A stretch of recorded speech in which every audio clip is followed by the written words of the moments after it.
Welcome to Popcorn Talk, and we'll be discussing Hunt for Red October, one of my favorite movies.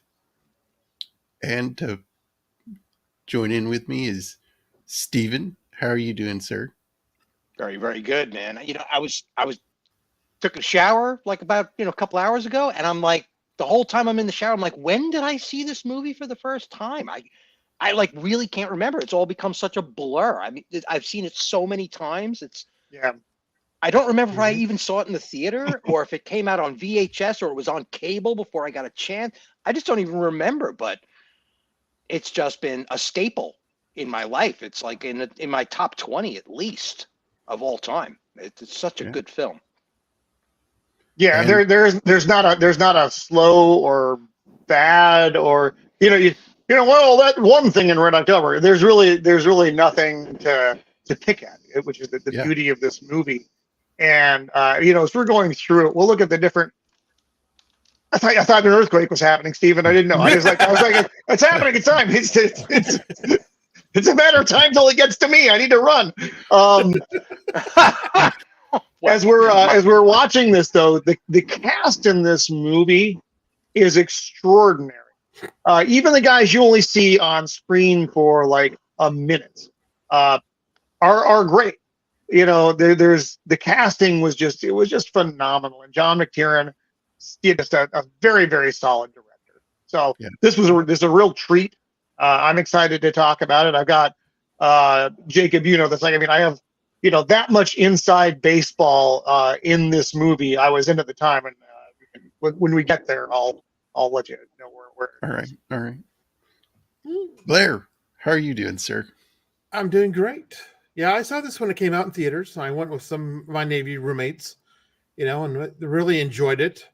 There wasn't a lot to really scream at as far as inaccuracies, and I just literally watched it 2 hours ago. It holds up really well. Like you said, it's like a good movie all the way through. There's no cringy part where it's like, Yeah. "Ooh, that's really bad sci-fi." Those graphics suck now. Back then they must have been great, but no, it really holds up quite well. Yeah, it does. And looking at Alec Baldwin when he Alec was young, Baldwin. Yeah, this is pre-fat, actual actor who didn't kill someone. Alec Baldwin. Pre-40. Whole different man. It's a whole different man. Yeah. You look at him and you're like, oh, how sad your future's gonna be. Well, he the thing is, he could have stayed as Jack Ryan, but he made that rom-com. Who was in it? You talking about Married to the Mob? No. It was a different one, where they like switched bodies. Mrs. of the Empire saw it; she would know what it was. But it was a terrible movie. It was a terrible, pointless, went nowhere rom-com that he was committed for. So, here comes Harrison Ford. You've now lost the role forever. Mm-hmm. Yeah. So, and he made a good Jack Ryan, but what? Nos. Oh no. Why does my man sound like he? Oh, what am I? Do I sound funny? Not really. Not to me. No. I need to know. I'm conducting an experiment, so if there are problems, I do need to know if they are transmitting as problems. You're in a closer area, so it's not like you're out in the garage. Do I sound? Am I consistent? That you can actually hear me talking, right? Yeah. I can hear you talking as much as you might not want to. No, you're right. Different from. Well, it is. Yeah, I'm in a much more enclosed space. Is it better if I'm more away from the mic? I don't know what makes it better. Will anything make it better? That may be the best question. Perhaps a larger muff on the microphone. Perhaps there might be some. There's definitely a sharpness. There's definitely a volume, like a tone to the room that's different. I can fix the volume. No, you can tell. I guess you got to tell me these things. I'm not psychic. Bob. Where's my? Here it is. Yeah, but it's a great movie overall. Prelude to a Kiss. Zombie. Thank you. That is 100%. When this movie came out, I was too young to understand what a submarine was. So, I didn't see it in theater. What the hell? What? Oh, Oh. Ryan. Do I sound better now? Yeah, a little bit. Yeah, a little Yeah, rounder, yeah. definitely. Yep. Yep. Yeah, my microphone had switched over to my headset. Oh, If that's you'll all right. note, Yeah. I am not wearing a headset, so I Prelude to a apologize. Kiss. Yeah. That's okay. Yeah, he lost out on that. Then Harrison Ford took the ball up and went with Yeah, it. exactly. Oops. And Okay. this Hopefully movie actually has practical effects in it. All Mhm. the submarine shots were filmed in a little room. Like a And they- rotating set. Yep. Yeah, with smoke, a smoke machine to make it look like underwater, and pretty cool. Yeah, Turns some of out the pretty sub good. some of the sub special effects are probably they're so good. When I first heard that McTiernan had decided to film all of this in just a warehouse with smoke effects and just go with that instead of water, I was like, wow, that's like so clever. I don't know Well, why and you would also think of think that. about how much time and trouble he saved by doing that. Anytime you have to film and there is water involved, it ends up being just an absolute goat rope Mhm. for all the reasons you think it's going to be. You have personnel who have to be in the water. Water doesn't cooperate all the time. There's just all the variables. So if he could do it in a way that looks convincing and doesn't have to be water, Mhm. you go, big man. Just ask Cameron about that. Yeah, the abyss.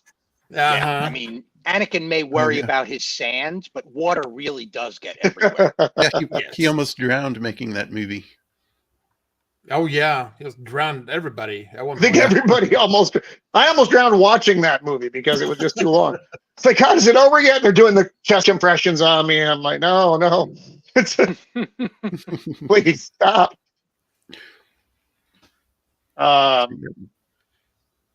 Okay. Thank you, Nas. I do appreciate it. My watcher.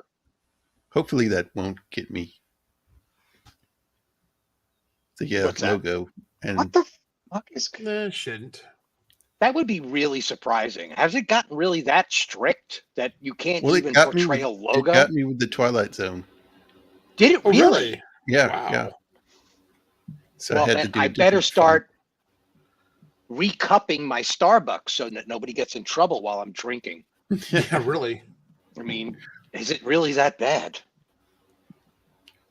Yeah, it's crazy. Bizarrino. No, well, man. Ah, yes. Only on the inlet, north of Soviet subbase, near Murmansk. Yes. There's an interview with Sean Connery that basically suggests that he was given the script for this movie and read that opening line, read these opening insert narrations, and he was like, I don't understand. Oh God. Are we filming this during the Cold War? I thought the Cold War was over. I don't understand this screenplay. And then they finally told him, no, it's supposed to be a flashback, as if somebody were opening up archive files. And he's like, oh, so clever, very clever, very clever. Yes. The It's best like, all right, eyebrows old in the man. business. Just Yeah, proof right? that Good heavens. actors are not smart people. No.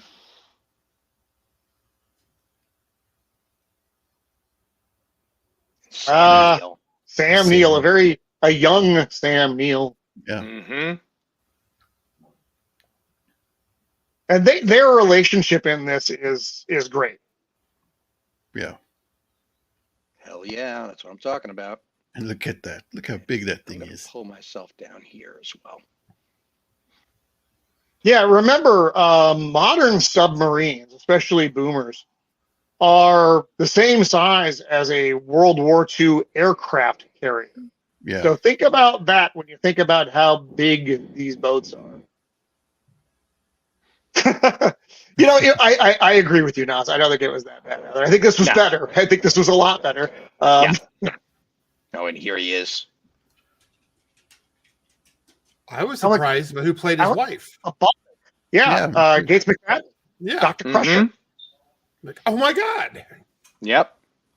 Yeah, that was a little startling to me too. I'm like, how did she pull off this gig?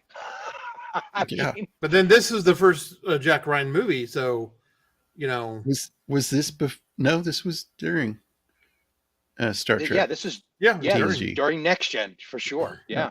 Yeah. Yeah, I like this. Oh, I don't sleep. I don't like sleep. I don't like Yes.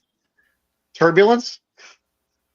Yes. And I don't know they about are- anybody else, but this is one hell of a sweater he's wearing. I don't know about you Yeah. guys, but the second I saw it, I was it's like, hot, dude. wow, that's a sweater. I mean, I want that W. sweater. I want to wear that sweater. Me too. part of that sweater yachting. It looks very cozy. And then the glass starts rattling. Yeah. Yeah, this is why ignorance is bliss. I know exactly what he's going through. Once you've read a few books on the subject, the whole world becomes so much brighter, I guess. You see all the details just in full color. Oh, yeah, we got a healthy chat, gentlemen, ladies, Look at that. chatters, Hey, Melvin. Jinksters. Those old Thank you for Fords. coming. Those are Government cars, baby. yeah. Oh, yeah, with those LTDs.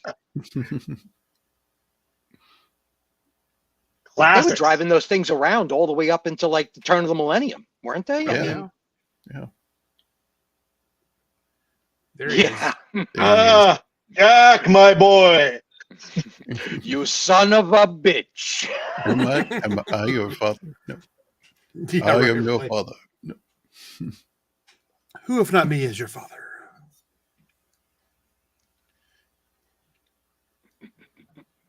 I may have. This is great. And I love how Go ahead. go ahead. I was gonna say I love his office. If you look around his office, you see all of Jim Greer's naval history, and because remember he retired Admiral Jim Greer. He was in it for just a little while, Hey, Jack. and old guys accumulate stuff over the years, and they like to share that stuff in their office. Mhm. Yeah. Yeah, and I was going to mention, I love the way these guys dance around their private lives a little bit before they get down to business, but you Yeah. could see it on their faces like, let's just cut to the chase already. Yeah. Why am I here? Why So did you good. get up?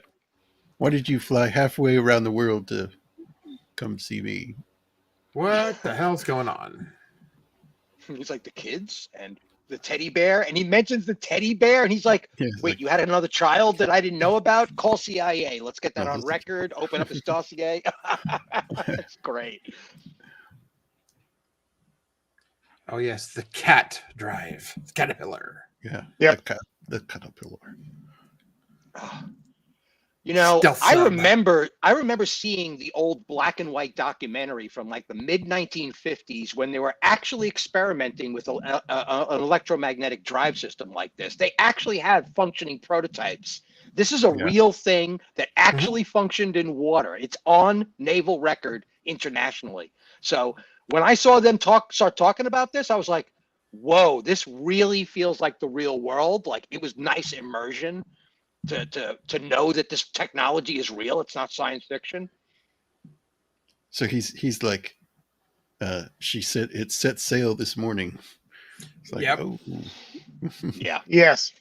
And I have to, you have to forgive me here. I'm the most thing that I find astonishing in the scene is how Alec Baldwin looks. Because I in my head, I have a hard time getting rid of fat Alec Baldwin and yeah. replacing him with young, handsome, talented Alec Baldwin. Yes, it was quite the shock, too. It's like, oh, yeah, he used to look like that.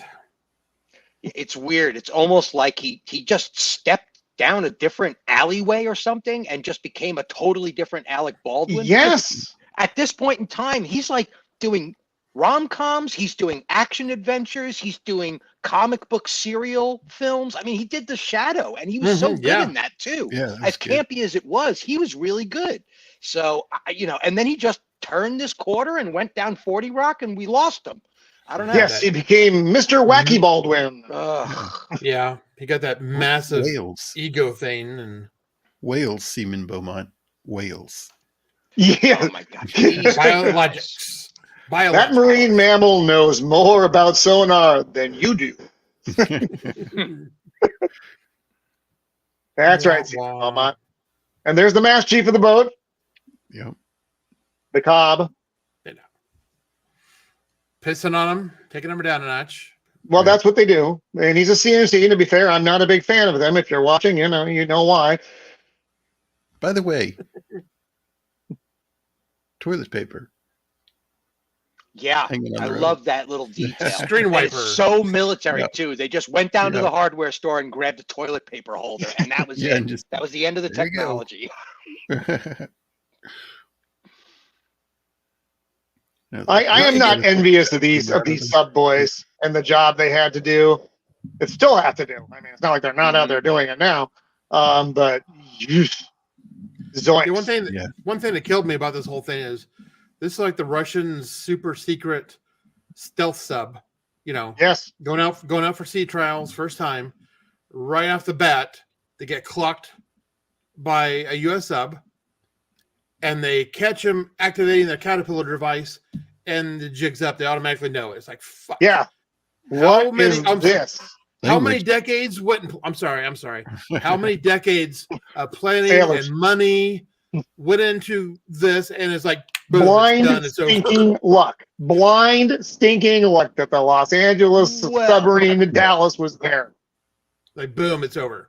And It's that's a big ocean, you know? The story does evolve to suggest that he knew all of this, right? I mean, Sean Connery's character knew all of this. and Running Man! was He's a hoping running that man! somebody would catch him, right?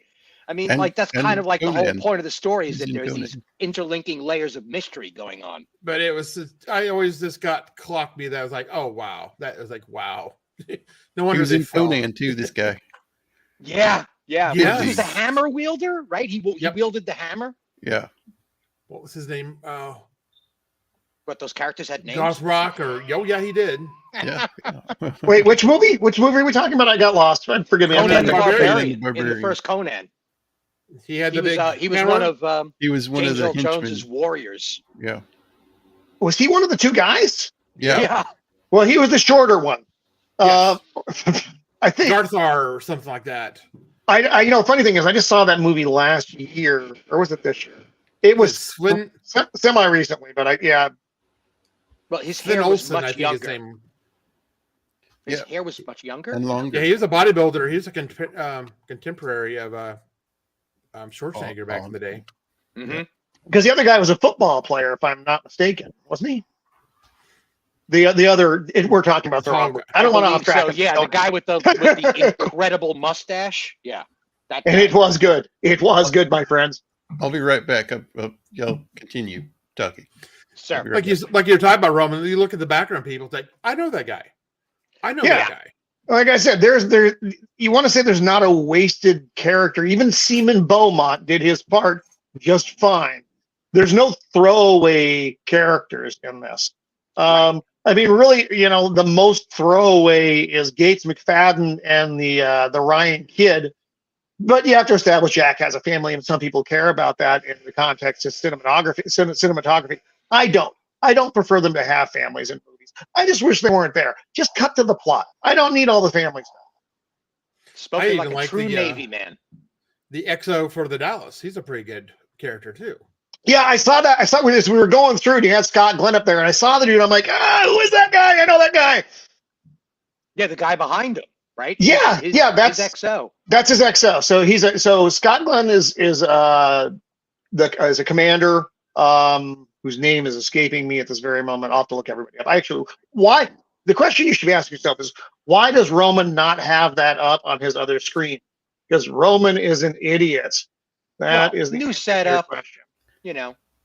Okay. By the way, ladies and gentlemen, Art Roman is Mancuso. showing us his new setup for the first time on YouTube. I know, Yeah. and I'm hoping it doesn't turn into a complete disaster. As long as I don't, then it's all fine. Because that's the big danger. I spent a fair amount of cash trying to pull this thing together. It's a nightmare. Next heading So of the empire. that's no one wants that. It's because then no one watches you because no one wants to watch that. So it's funny. The only one on the Russian ship that sounds completely not like a Russian is Sean Connery. Yeah, right. He sounds like Sean Connery. He always sounds like Sean Connery. That's Because it's funny. I mean, when you think about him in Highlander as well, he's an Egyptian who's lived as a Spaniard. Wait, what? I don't know what that means. I'm not sure how to take that, Nas. I think that's a Pacific Rim reference, perhaps. I references. I got nothing. Anyway, back to the movie. Yeah, is it me, or does it seem like Sam Neill's entire filmography, he's like a chameleon? It's not like he changes or acts himself into different characters. It's just like every single part I've ever seen him in is so far outside of the other parts I've ever seen him in that it's like, Sam, you're in this too? Like, Sam, I had no idea what's going on, Sam. Into the Mouth of Madness, Event Horizon, Jurassic Park, Hunt for Red October. Memoirs of the Invisible Man. I mean, come on. It's just like, do you remember the Mel Gibson movie you did? Yeah, and then the crossover that he was in the movie with Mel Gibson back in the early days. It was Attack Force Z. It's like an World War II Anzac movie in the early 80s. Mel Gibson was in it for a little bit. What? He plays. I haven't even been drinking. He plays a special forces guy, and he's kind of a cold bastard. He just which movie? Which movie? I'm sorry. I think it's called Attack Force Z or something like that. No, I got nothing here. I don't. That's I'll look it up here. And I live for obscure movie knowledge. I feel dumbfounded. Blair has dumbfounded me. What are you doing? It's like one of his earliest roles too, like the late 70s, early 80s. Man, I hate the political officer, but you're supposed to hate the political officer. Yeah. I'm more a Memoirs of a Geisha guy. Force Z, 1981. I must look at you. The stability of the crew, Captain, by invading my privacy. By invading my privacy. Privacy is not a major concern. And this is brilliant what they do here. Because they start talking and they zoom in on the mouth. And then they switch over to English and they zoom back. And that's it. Now you don't have to deal with subtitles anymore. And I really appreciated that. Because I'm not a subtitle guy. Even when I was a young man in 1990, I prefer to just be able to watch the film and not have to miss, the scenery to hear to know what the hell's going on.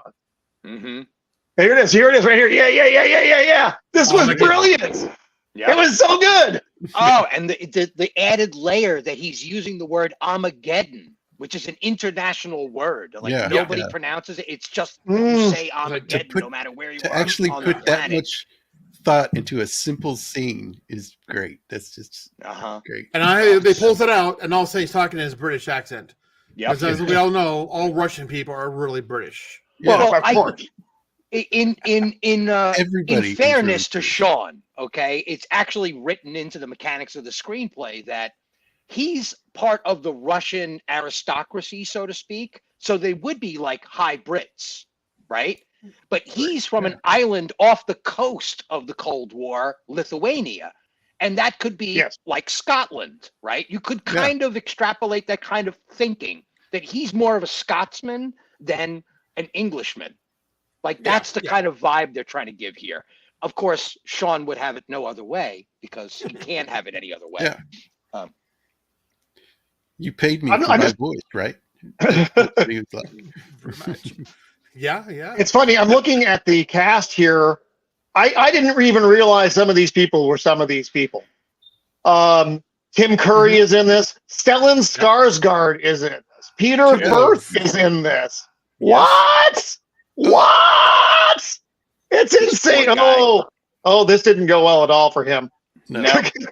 Destroyed by a cup of tea. His last gasp is priceless. You can't believe it. Poor bastard. He can't move. And he throws the tea on the floor. Slipped on a cup of tea. Not the way I'd want to go. Not like your mother, Trebek. Dr. Petrov, report to my cabin immediately. There's been a dreadful accident. Dreadful. Just dreadful. in a dreadful accident. But the point of the keys is that Superman does not have both of them to arm the missiles. Yeah. In my report, I'll try to forget your comments. You flinch, Thank you, sir. cold sweat. Thank you, Captain.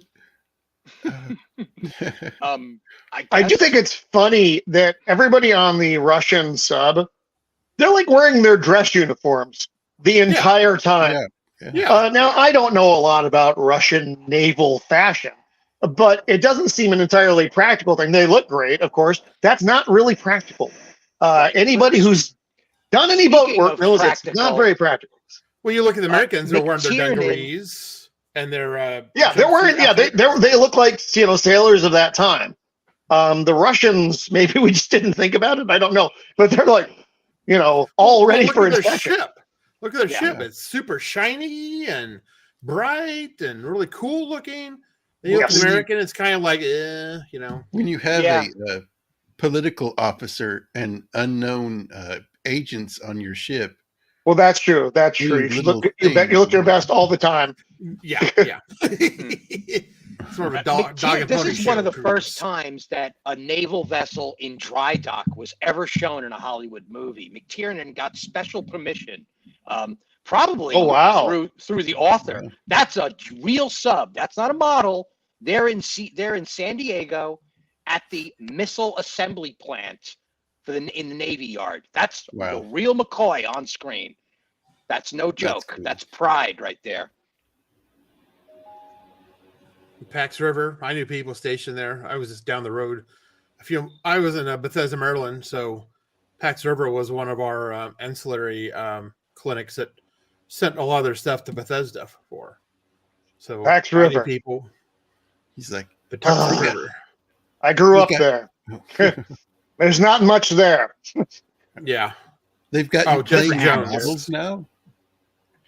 What's that? What was that, Jake? I like this part. He's like, they have you playing with models now? Yeah. He gets all crotchety. But then that guy throws like a side comment at him that I thought was almost a little bit of an FU, but maybe it wasn't. He's like, how's the back? Yeah. I wonder if that little sub is real too. I don't know. James Cameron is probably asking the same question when he saw it on screen. He probably bought it. Right? Yeah, this is great. This is, it is. it's look how pedestrian this office looks, right? There's no gleaming stainless steel, right? This is just some dude's office with like a That's a functional engineer's office. That's right. Mm-hmm. That's right. If I'm not mistaken, isn't that the principal from Ferris Bueller? Yes. Okay. Yeah. Another making sure I got my guy right. Yeah. You don't see much of him anymore after what happened to him. Yeah. He had a thing, if I'm not mistaken. Yeah. Yeah, it's like this could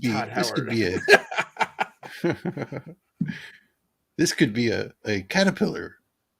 It's like yeah, we experimented with this a while ago. We couldn't get it to work. Mm-hmm. But maybe they did. Maybe. It's like, you're telling me this thing went out to sea, like, and then he opens up the file drawer and puts his crippled leg up on that file drawer. He's just like, let me tell you a really terrifying story. Yeah. And something else too. God, the screenplay. Where is it? It's in the back. Yeah, this is a sonar, right? Yeah, that's exactly what that looks like. That's cool. Dude, they really showed off some hardware. And I guess at this point in time, 1990, we had gotten so used to Hollywood showing us really cool stuff on screen as practical effects. Nobody batted an eye. I don't think anybody even realized. But I guarantee you there were some engineers in the audience that were just like, wait a second, what the hell are they showing off there in the background? Mm-hmm. Wait, is that a deep sea antenna? What the hell? Hey! And maybe some... You're right. This... Russians, and maybe there were some Russians watching too. Yep. But this scene plays out so nice. You're right, yeah, because him going in is, when I was a little boy, we hit under our now. this thing could park a couple dozen nukes, off of Manhattan, and we wouldn't know about it until it was over. Yeah. Yeah, that was the whole thing about attack subs. You got in close, and when they launched, you had almost no warning. You couldn't do anything about it. It's over. Yeah, I think one of the generals later on says we'll have like less than 2-minute warning. Mm-hmm. Is Vex out there? Is Vex? Oh no, Zach. Forgive my eyes. I thought Vex was with us. I got to move this monitor closer, or I got to wear my glasses. Like Alec Baldwin, I am not aging well. So, wait, what the heck? What is going on in the chat? This chat is on fire. I'm so happy to be My pushing God. buttons over here. It's fantastic. Keep it up, ladies and gentlemen. You kids play nice now. Tim Curry.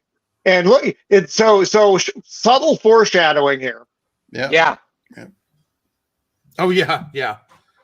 Hey, you. I actually spoke to a few really? Navy guys. They confirmed that. Yeah, that's usually where they'll put special agents. They'll put them in the cruise quarters or in the galley. Yeah. Working the kitchen. Yeah. That I've heard it mentioned in a bunch of different spy novels and in spy movies. That's usually where they put somebody. Because who would suspect? And you could kill the entire crew if you're working in the kitchen. So yeah, good placement. And two, it does show him periodically, like in the background. Yeah, just get around. Like I said, but at this stage in the game, you're just watching the thing. You're not, he's just a dude. Yeah. He's worked with the officers mess, so you see him a couple times. So he does keep an eye on them. Captain. Man. Captain, the point of having two keys, so one man can't launch he's like, the nuclear missiles. He should say nuclear vessels. Nuclear vessels. Also good. He just gives them a look like, yeah, whatever. I'm going to pocket both these keys and you're going to watch me. And your plan. Sir, I will try to forget your comments when I present my report. Thank you, sir. Thank you, sir. Again, Tim Curry in a very out of place Tim Curry spot. Mm-hmm.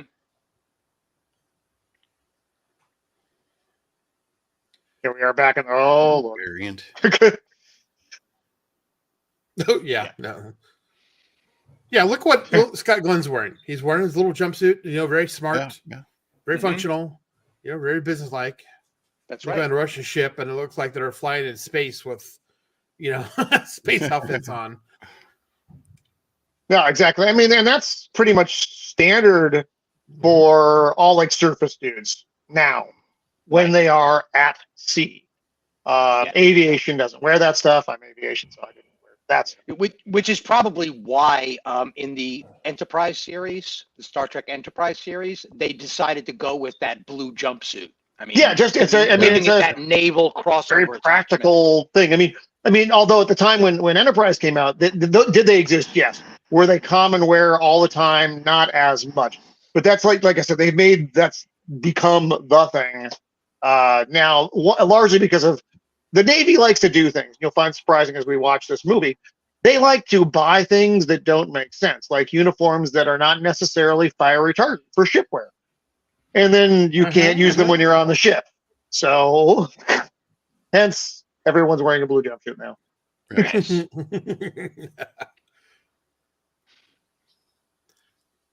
But what do I know? Yeah, just keep look at your them eyes all standing peeled. sharp.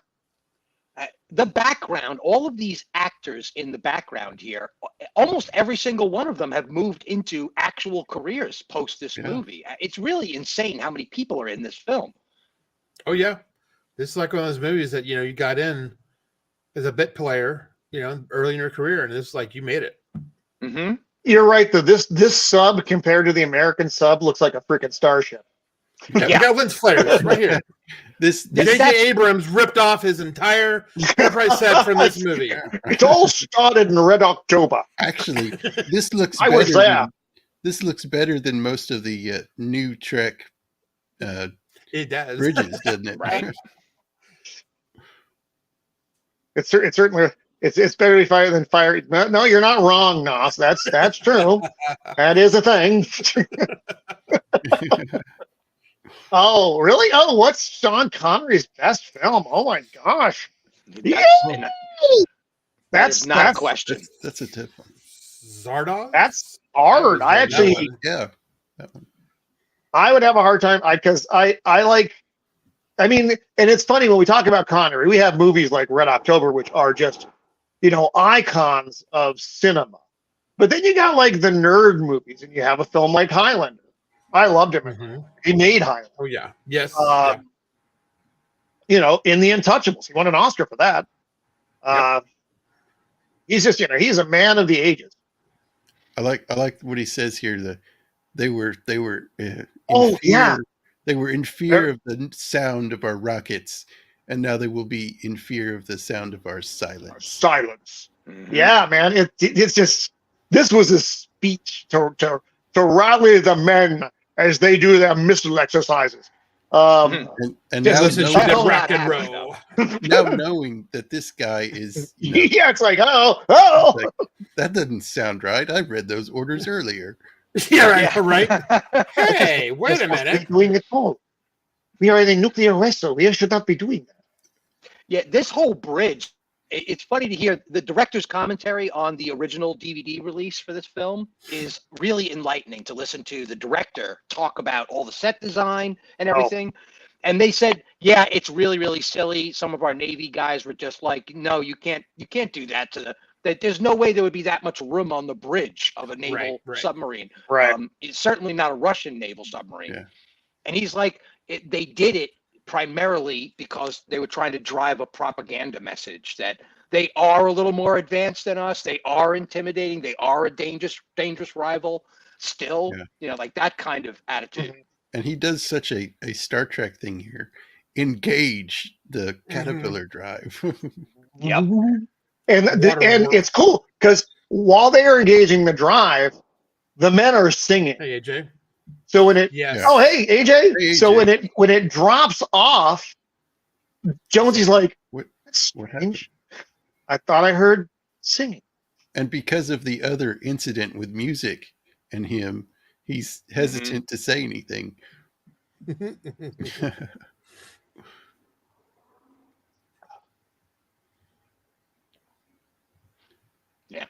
There's an awful lot of spit polish on those rails. I'll tell you that. Oh yeah. I love this. Is like, they hear they find out they're getting followed, and they're like, "Is he turning to follow?" He's like, "No, he's going in his original course." He can't hear us. He can't see us. It's a success. Thanks for stopping by. Love it. Hey. Scott Glenn is just great in this because his expression is the same through the entire movie. Yeah. It's mostly like, I just can't believe this crap. It's important to watch too that these captains are not caricatures. I mean, he's stoic but concerned, right? He's on point but not rattled. he's There's like a seriousness to their characters too. Mhm. Yeah, like I said, they're not characters. They're very serious. Oh, this is great, and he knocks over whatever he's drinking.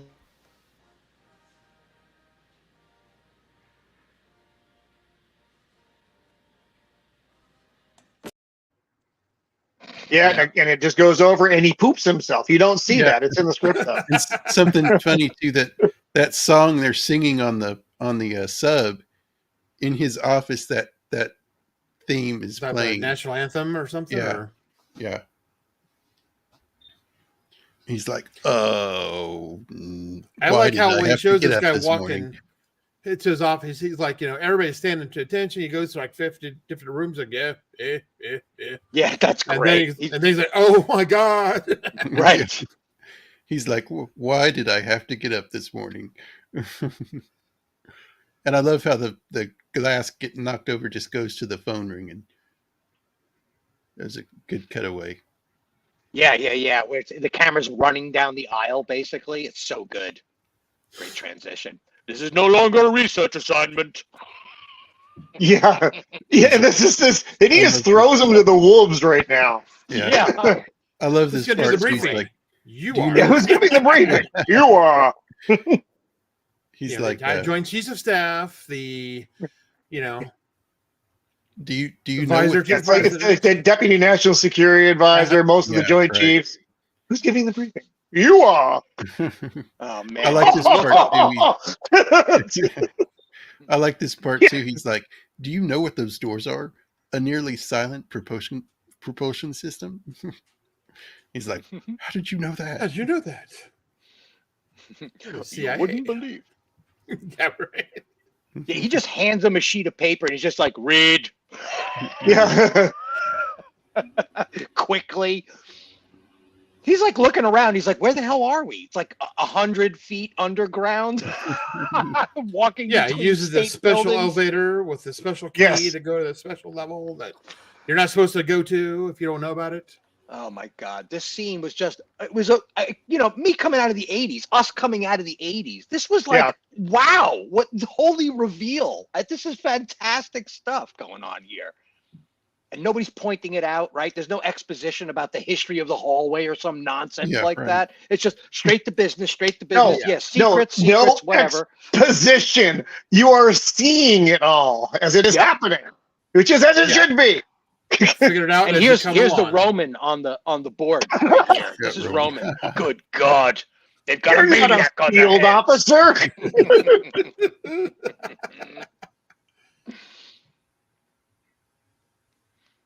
Absolutely fantastic. This entire Russian fleet heading toward the sub, Yes. and they don't know what's going on quite, but And this Doing a guy great job. also goes, he's like, this could be a move against NATO. yeah, Possibly. yeah. Or it could Possibly. be exercises. Or and then Mr. Exposition Dump here drops the whole spiel. So he sent a letter, and 2 seconds later, that guy was talking to the premier of Russia, and 5 seconds later, every ship in the fleet was heading scrambling to the Atlantic. So Yeah, what if we're looking at this the wrong way? Yeah. Meanwhile, our hero is Who is this guy? Who is this actor? I don't know who he is. everything. Yeah, he's one of those guys who's been in every movie from in the 1980s and 90s. Mm-hmm. But I don't know who he is. Well, it can throw you off a little bit. His southern accent is very pronounced in here, but it's not. Anytime I've ever seen him otherwise, it's not a southern accent. He's putting that on in this film. Like I said, But dude's he only is in the movie for a minute, but he's gold. Oh, he steals every scene he's in. Yeah, he's like a Virginian. This guy's like crapping himself. Yeah, and here it comes. You son of a bitch! Something you care to share? Mr. Ryan, do you have something to share? Oh, Dr. Ryan. This is Dr. Ryan. Dr. Ryan, do you have some way to get me out of this cataclysmic hole we find ourselves in? Yeah, and that's when he's like, I suppose. Yeah. Maybe. What do you know? You're just an analyst. Really? Do you know this? Do you know this? Do you know this? And that's I think, like I said, I think he's deputy NSA. It's like, you kind of slapped the general pretty hard there, Jack. He's like, sorry. He's like, no, he had it coming. James Earl Jones with a giggle. I mean, audience, try to remember that our experience of James Earl Jones was through the mask of Darth Vader. And here he is guffawing about good one, Jack. I told you to tell him what was on your mind, Jack, but damn. Richard Jordan. Thank you, Melvin Deeply. There we go. Thank you. He's one of those guys, like I said, if you saw a movie in the 80s and 90s, you saw this man. Mm-hmm. Cue the I'm clip. a politician, which means I'm a cheat and a liar. And when I'm not kissing babies, I'm stealing their lollipops. Well, he's honest. Right? He's an honest liar. Yeah. Well, because he's sticking Jack with this. And like all of a sudden he's sticking Jack with this. He's like, I can give you 3 days. You need to prove this, or we're gonna have to blow him up. Yep. He's like, I can't send any of these guys to do it. They don't believe it, and 2, they ain't gonna do it. So Yeah. Also, we need them here. You not so much. so I'm expendable, You're expendable. pretty much. And the smile. He's like, the general's right. I'm just an analyst. I'm not a field agent. Well, You are now. you open your mouth, boy. This is what you get. I'm sorry, I geek out every time one of these things displays on the screen. We're just like, Yeah. And like I said, just get goosebumps. in every time. in my brain, I've disconnected who the crew of Tupolev is. It's like, my God, the casting here, casting. Yep. It's like the practically first the time whole I saw Skarsgård Skarsgård. family on deck. Stellan Skarsgård, and he's only like what? He's like 21 here. No, he's I know. he's older than that, but he's still very young. Yeah. Yeah. So Going to kill a friend. what's up, Cannoli Sasquatch? Hey, Cannoli! Sorry, that was a Wookiee. That's all I got. Though. I like what he says. Sitting on the on the bottom? sitting on the bottom like a idle schoolboy. Which is exactly what he was doing. Smoking one pack of cigarettes after another, apparently, too. Yeah, these people are some chain smokers. Yeah. Mm-hmm. Do some things in there don't react well to cigarette smoke? You think the entire filtration system would be right. Yeah. Have to be chucked out every time they surface. Yeah. Put some new filters in. Everybody's going to be addicted to nicotine on that boat. As if they weren't already. I mean, yeah. But I had heard some things about the filtration systems on board nuclear submarines, and they're not as mechanical as we think they are. There's a lot of they're kind of intermingled with the desalinization systems as well, where they're generating oxygen out of the ocean water and cracking salt out of the water as well. So there's all kinds of that's probably used to filter the air. So their air is probably purer than any place you've ever been. It's probably really clean air in there. That engineer, I forget who he is, but he's somebody too. Yeah, that dude. That too. Yep. Yes. Those 2 guys. Yeah, and the third man down looks like Ray Liotta, but it's not. No. And this guy's like, he really didn't slip on his tea, did he, Captain? Come on, you can tell us. Yeah. Hey, Mrs. Cannoli. Hey, Mr. Cannoli. Yeah, this is when they find out that he sent a letter basically burning them all. Yeah. Now the entire Russian fleet is after him. They're like, oh my God. So basically, you can support this campaign or we'll all die. Your call. Yeah. I'm going to have some tea. We're not going back. So funny. He's like, the man was a pig. Yeah. I'm glad he's dead. I love with Steely's face there. I was like, oh, we can still go back. He's like, no, we can't go back. There is no going back. Before we left, I sent a nudie picture to the Admiral. I gave him the finger and I showed him my caterpillar drive.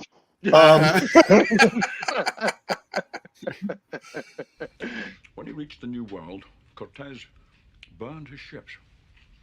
As a result, his men were well motivated. Yeah. Yeah. Therefore, I've just motivated you. Bedorov will send the entire fleet after us. Yes. Yes, they will. Why are they talking about spumani in the chat? They're Italians. They can't help themselves. As am I, but quite honestly, the topic of spumani doesn't come up that much around the house. I had a nice linguine with asparagus tonight. Yeah, that sounds good. I had turkey for the third day in a row. Each Welcome one of these to the guys Christian holidays. has their own, what is it? Character. And this guy's like the complainer and stuff. He's like, was it ego, Captain? Yeah. You just couldn't walk away. You had to make a big deal out of it. You had to let the fleet know, for crying out loud. Thanks a lot. Yeah. But he's actually using that to his advantage, because if the fleet didn't move, the U.S. wouldn't have activated troops, right? And if the U.S. didn't activate troops, he wouldn't have a place to go mid-sea, right? So he's hoping that in all the chaos, he'll get lost in the mix, which is true. I mean, he stirred the pot pretty well. Yeah, I forget this guy's name, but he says to him, "You're afraid of our fleet. You should be. I give us a chance of 1 in 3." Yep. These poor guys. They're like, oh, I thought we were escaping the Soviet Union and we were going to have easy lives. And, oh, we forgot who our commander was. Yeah. Yeah, right. I mean, these guys should have known. And more tea anyway. No. I have to look that one guy gave him. Like, are you kidding me? That was great. More Go to bed with no supper then. Yeah. Dismissed. Captain. I don't want to question in front of the men, but what? WTF? Yeah, really. Yeah, seriously. They would have figured that out on their own anyway. I want more scenes like this. If you're going to show military characters being strategic and all that, you need to show that there are layers and ranks and authority and hierarchies and respect between different officers and such. Yeah. I mean, you need to show all these things. Otherwise, you're just playing with nothing. It's so silly what they're doing to all these military shows on the networks. And it's like, here it is right here. It's like this scene right here. You could tell that they're not only comrades, but they're respectful of each other's offices as well. Yeah. Well, it's reminiscent of a Kirk and Spock scene. Yeah. Yeah. That level of command and the way they conduct themselves in front of the men. Yeah. Even later when they meet the Americans, there's this respect, Yes, between absolutely. the different, And you're right about Sean. Some buckaroo.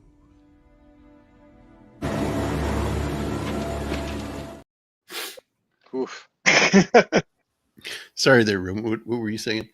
No, Connery's hair pieces were quite good. There was no, oh, look what he's wearing now. You never even consider, you didn't even think about it. Yeah. Like, especially this one.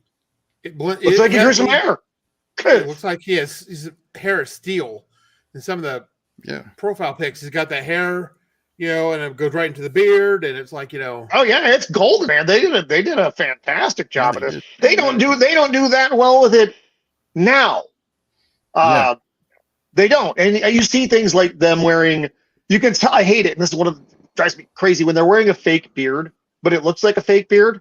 Mm-hmm. It's like, what the F? That's not even that hard to do. First of all, why can't your man grow a beard? And two, come on, prop department. Anyway, this was just gold. I wanted to bring that up. It's impressive. Every ship in every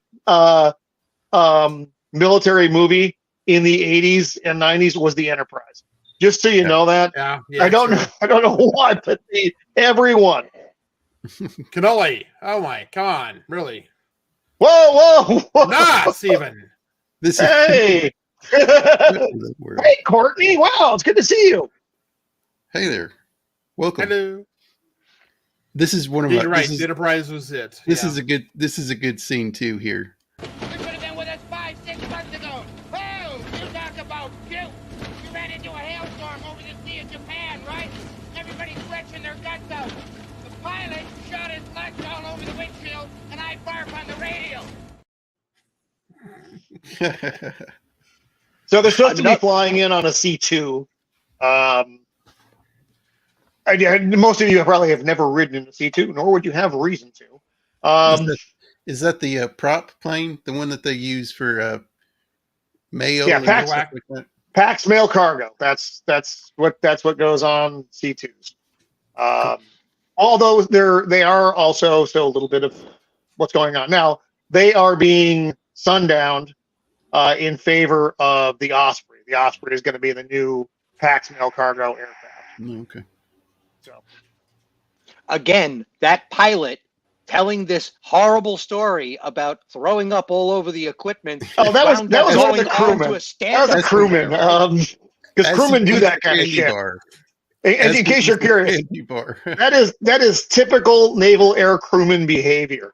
But the actor wound up in a comedic career after this. Yeah, I mean, or he was in one at the time, and this just rose him up to the next level. The cast is insane in this movie. Oh God, I forgot he was in this. Fred Thompson. Yeah, and he's a senator or a representative or something. He was. He's dead, but he was. Yeah, an actual government official in a military movie about the Cold War. Yeah. It's like, who are you? Such good stuff. It's good. Oh, here we go. My favorite scene in the whole damn movie, right here. I love this sequence. Clip. Listen to it at 10 times speed.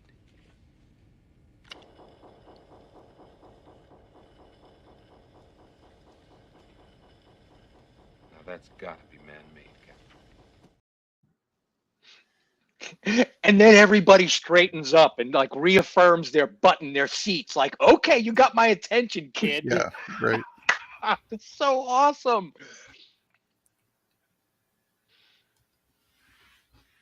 And by the way, okay, speaking of, this is another piece of evidence of we already broke the damn glass ceiling, kids. I don't know what you guys are talking about. Look, this is this is an engineer in a high-ranking position on board of a naval U.S. vessel, and above him we got James Earl Jones as like director of CIA operations. It's like, what ceiling are you talking about? Did you build a few new stories on top of the building we just shattered the ceiling on? No, he wasn't. He wasn't a crap character. He wasn't a throwaway character. He wasn't the most intelligent man on the bridge, for crying out loud. He wasn't oppressed by the man.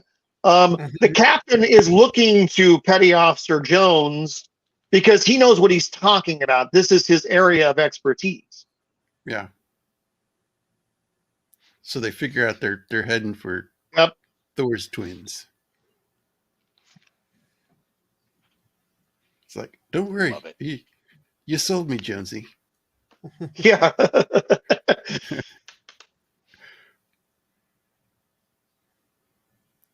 Yeah. It's like, you're certifiable. What's their plan? Russians don't do squat without making a plan. Yeah, Russians don't take it up without making a plan. Yes, that's right. Yeah, there's not buying it. And this guy's like, what do you think he's going to do? Show up in New York Harbor and open the hatch? He's like, it may just that might just be it. It might be as simple as that.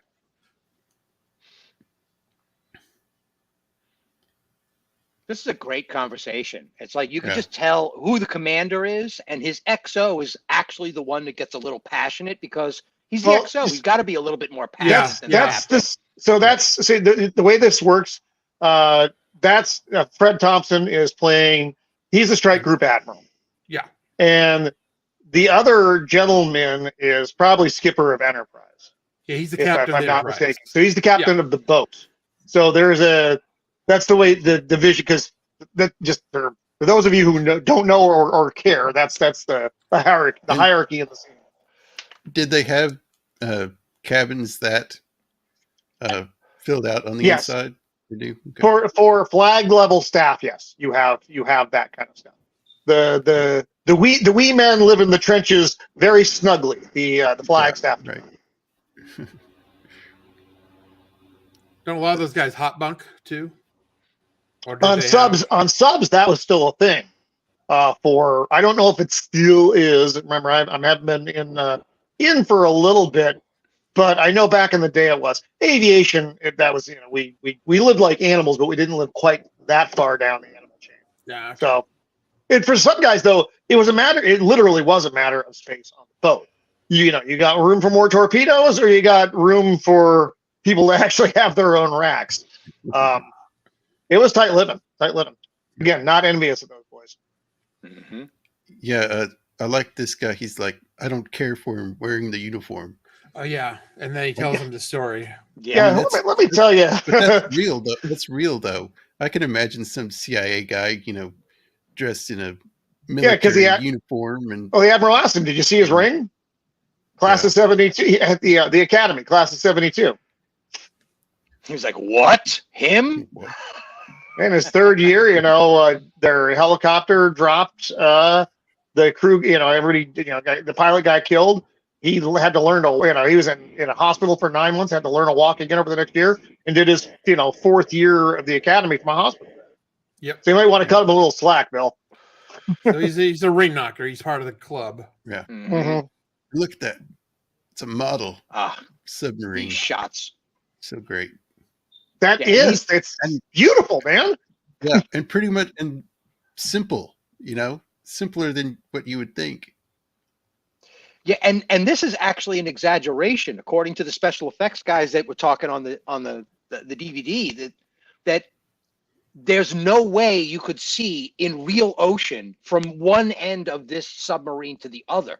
That's how dense the water gets. That visually you wouldn't even be able to transport light through it. So this is an exaggeration. This is still a Hollywood image, and yet it's much more real than some of the CGI nonsense we get today, where we'd see the cliff edge and all the rocks and maybe a few crabs crawling by for good measure. It's like so good. I'll be right back.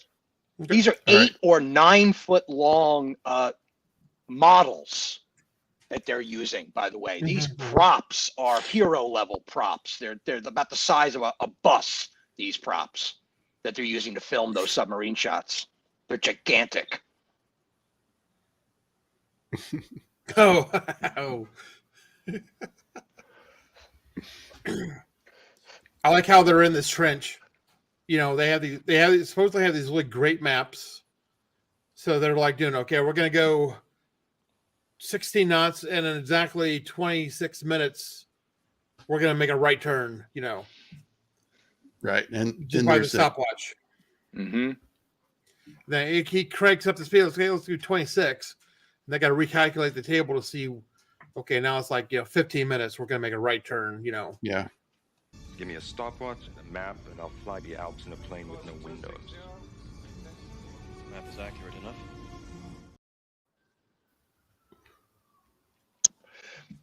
And this is the way Charles Lindbergh got from the U.S. to England, was by clock navigation. It was all compass and clock. That's it. And the bombing runs in World War II, those guys had watches. Yep. 20-some-year-old kids flying a B-52 in combat with a watch. Okay, we're going to fly this heading for X number of minutes, and then we're going to descend, It was incredible how people navigated. And not just one plane, a group of planes, flying together. Yeah. And I then love go this. exactly where you need to go, drop your bombs, and go home. Mm-hmm. Yep. And this is kind of reminiscent of that, but they're in the water. They're just doing everything by a stopwatch and the map they got.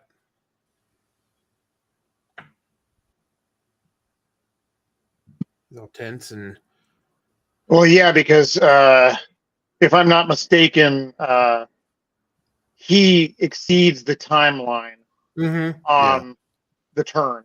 Yeah, he jacks up the speed, and they've got to recalculate. And because he's the taskmaster. He's got to shake out the ship and make sure if it works or not. Yeah. Meanwhile, he's got to keep everybody preoccupied, not letting them know that they're actually And sneaking off to America. He's also going faster than normal through Right. these turns too. Yeah, he boasts just long enough for the commander to change his mind about how he wants to do this, and then he's like panicking and sweating all of a sudden. Yes. Great. He's just sitting Oh, there like, chips. boss. Chill. Are you nervous? And then there's like, oh no, what happened? Oh, The caterpillar failed.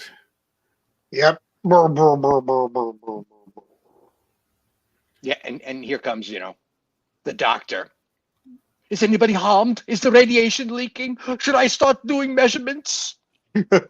Shut up.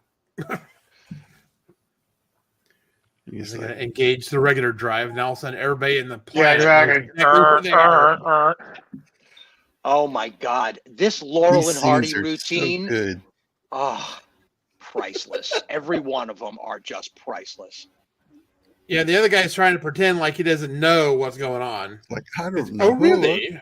Oh, I don't know anything about that. You have nearly 100 naval vessels operating in the North Atlantic right now. Your aircraft has dropped enough sonar buoys so that a man could walk from Greenland to Iceland to Scotland without getting his feet wet. Now, shall we dispense with the bull?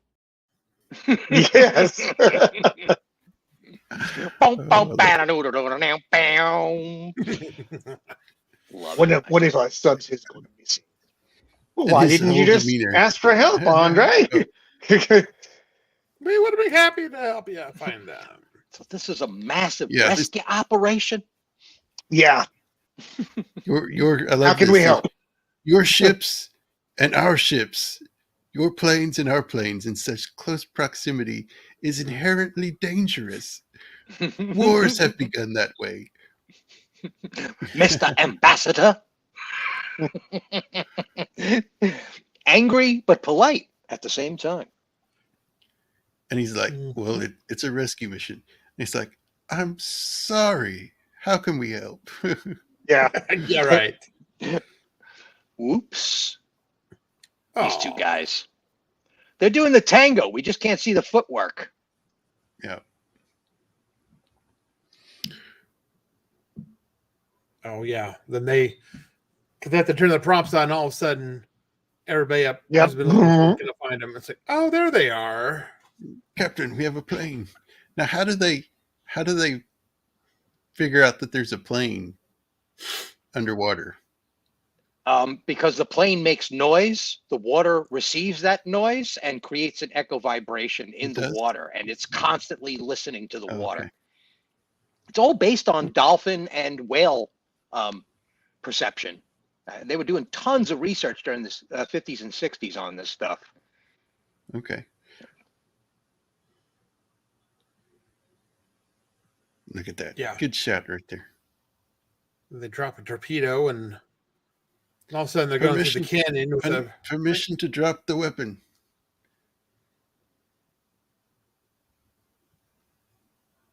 Oh yeah, I remember that one. Nice. I love it when the chat gets informative. It's so awesome. Yeah, me too.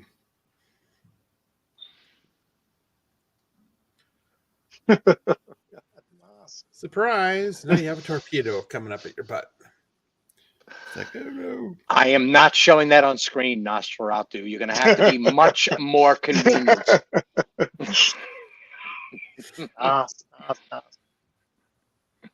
Nos. Yes, the subtitle would be, Hunt for the Red October 2, Blood in the Water. Anyway. It's like, so they drop that. Countermeasures. Countermeasures. Now, is that bubbles or oil? Because didn't they use, like in World War II, they used to have oil ones that they would... For them, it's probably something that, and I don't know for sure what subs use, it's probably something that they eject that vibrates and draws the torpedo to them. Okay. It's basically just making a denser plank. It's of something water. else that's in the way. Like Right. when we launch chaff out of an aircraft, it's metal flakes. It gives Right. the on the Gives missile off something heat. else to look at. Yeah. Right. Something to reflect off of. That's basically, it's trying to create a reflection in the water, right? And that's what chaff does when you. Well, remember aircraft, and when you're talking air-to-air missiles and torpedoes, they're working on different different acquisition mechanisms.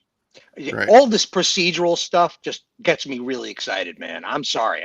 I love hearing all of this when you're listening to the sounds of the water and then you see the action in the water. Missiles reacquiring. We're getting a clock on it. Distance 50 yards.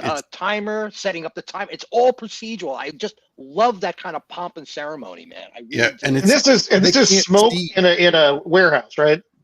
Yeah. I don't know about the torpedo and that thicker smoke, but they can't see any of this. This is all by sonar and radar. Mm-hmm. It's like crazy. Flying by instrument only. Yeah, there's no window to look out. Yeah, like I said, the sub business terrifies me. Yeah. It's required him. Captain, shut up. I know, right? Shut up. You're relieved. Exactly. It's like, get out of here. Yeah. We don't. Yeah, they wait until the last nanosecond to turn. Yeah. Yeah. Yep. This guy's and like, once if we're again, off- still not Ray Liotta. Yeah, no. If we're off by a boat length. Oh my God. Right full Old.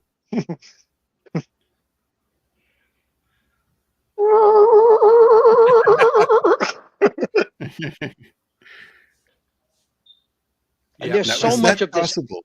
Is that actually possible to do that? I don't know. Well, torpedo isn't turning. Torpedo's going at a certain, velocity in a certain direction. It didn't have time to turn. Yeah. Okay, they're shooting at us. They're really shooting at us. Yes. Get him out of here. Just heard the drills. Put him out the torpedo tube. Eject that man. Launch him. I love that Sam Neill, that the XO covers for the captain. If they were really shooting at us, right? We would be dead already. That's right. Yeah. It's great. It's so great. Oh yeah, but the engineer brings this thing up. Whatever this part of the Caterpillar drive was. Yeah. It's like he knew exactly where to cut. Saboteur. We have a saboteur. I mean, you could be thinking, is it one of the men or is it one of the officers, that's changed their mind and right. And he knew there's going to be KGB people and security forces people on there. Yeah, there always are. It's like, how do you get a crew to want to get off a nuclear submarine? Oh, right. Oh, fuck. Duh. So good. But it's true. You get into a panic situation like this with your mind filled with so much data. Meanwhile, you're under all this duress because of the circumstances emerging, like in this combat theater. You lose track of your own thoughts, and all of a sudden you're just like, oh yeah, duh. Yeah, one wanders in there. Yeah, doesn't he say like the fighter jet bumped wings with a MiG or something? And yeah, they're also close together that they're starting to get accidents are starting to happen. Mm-hmm. Yeah, I can't even imagine. Mind you, these guys, these aren't combat veterans that are in the air. These are all newly retrained recruits, on both sides, right? They're all coming out of their, aviation schools and their Top Gun trials and all that good jazz. But they've never really seen combat like this escalating in real time. The last combat we had was when we bombed Libya, and then before that was Grenada. Yeah, and that was Vietnam. Yeah. So in the first two don't count because that stuff did not last very long. Right. That was real in and out. We're done stuff. Prior, post Vietnam. Vietnam was and that was more limited aerial combat, but it did happen. No, before that, yeah. So me and Roman just joined the Navy when this came out. Yeah, I've been in the Navy for a year. And there were still Vietnam veterans in service. Oh yeah. But yeah, many of my chiefs were Vietnam era guys. So when I was a young buck. Not many, but the vast majority of people, once upon in our service, had no actual combat experience. Right. They joined in between the wars, and it wasn't until the 90s heated up on a lot of stuff. But it wasn't until the 2000s until we really, we got into those two long wars because I remember, so when we went off to the Gulf, the first one, the hospital ship left. They were throwing people off that boat. Everybody wanted to get on that boat because if you got overseas and got a combat ribbon, you're going to move up and that was going to get your promotions. Because a lot of people were kind of like stuck where they were, and this was the fast track to get higher rank was to get a combat badge ribbon, a campaign ribbon. So they were like literally throwing people off that boat because everybody wanted to go, and that wasn't a problem years later. But no, it wasn't. At that time there was that weird sweet spot where everybody missed Vietnam, like you said, Grenada was only a couple of days. Yeah, and then the Soviet Union was disappearing, so a lot of the thing that a lot of people thought they were going to do was just gone. So, yeah, it was kind of weird. Threat map changed for a very long time. Mm-hmm. Yeah, I like what he says here. They're blasting out sonar and going so fast they'd run over my daughter's stereo and wouldn't hear it. Yeah. He's like they're pinging, but no one's listening. Yeah, they're going 40 knots and pinging sonar. They're not, they're not listening. And that's when Ryan's like, oh, they're not trying to, they're driving him. They're not trying to find him. Yep, driving him into the Where are they driving? Where are they driving him to? Share right there.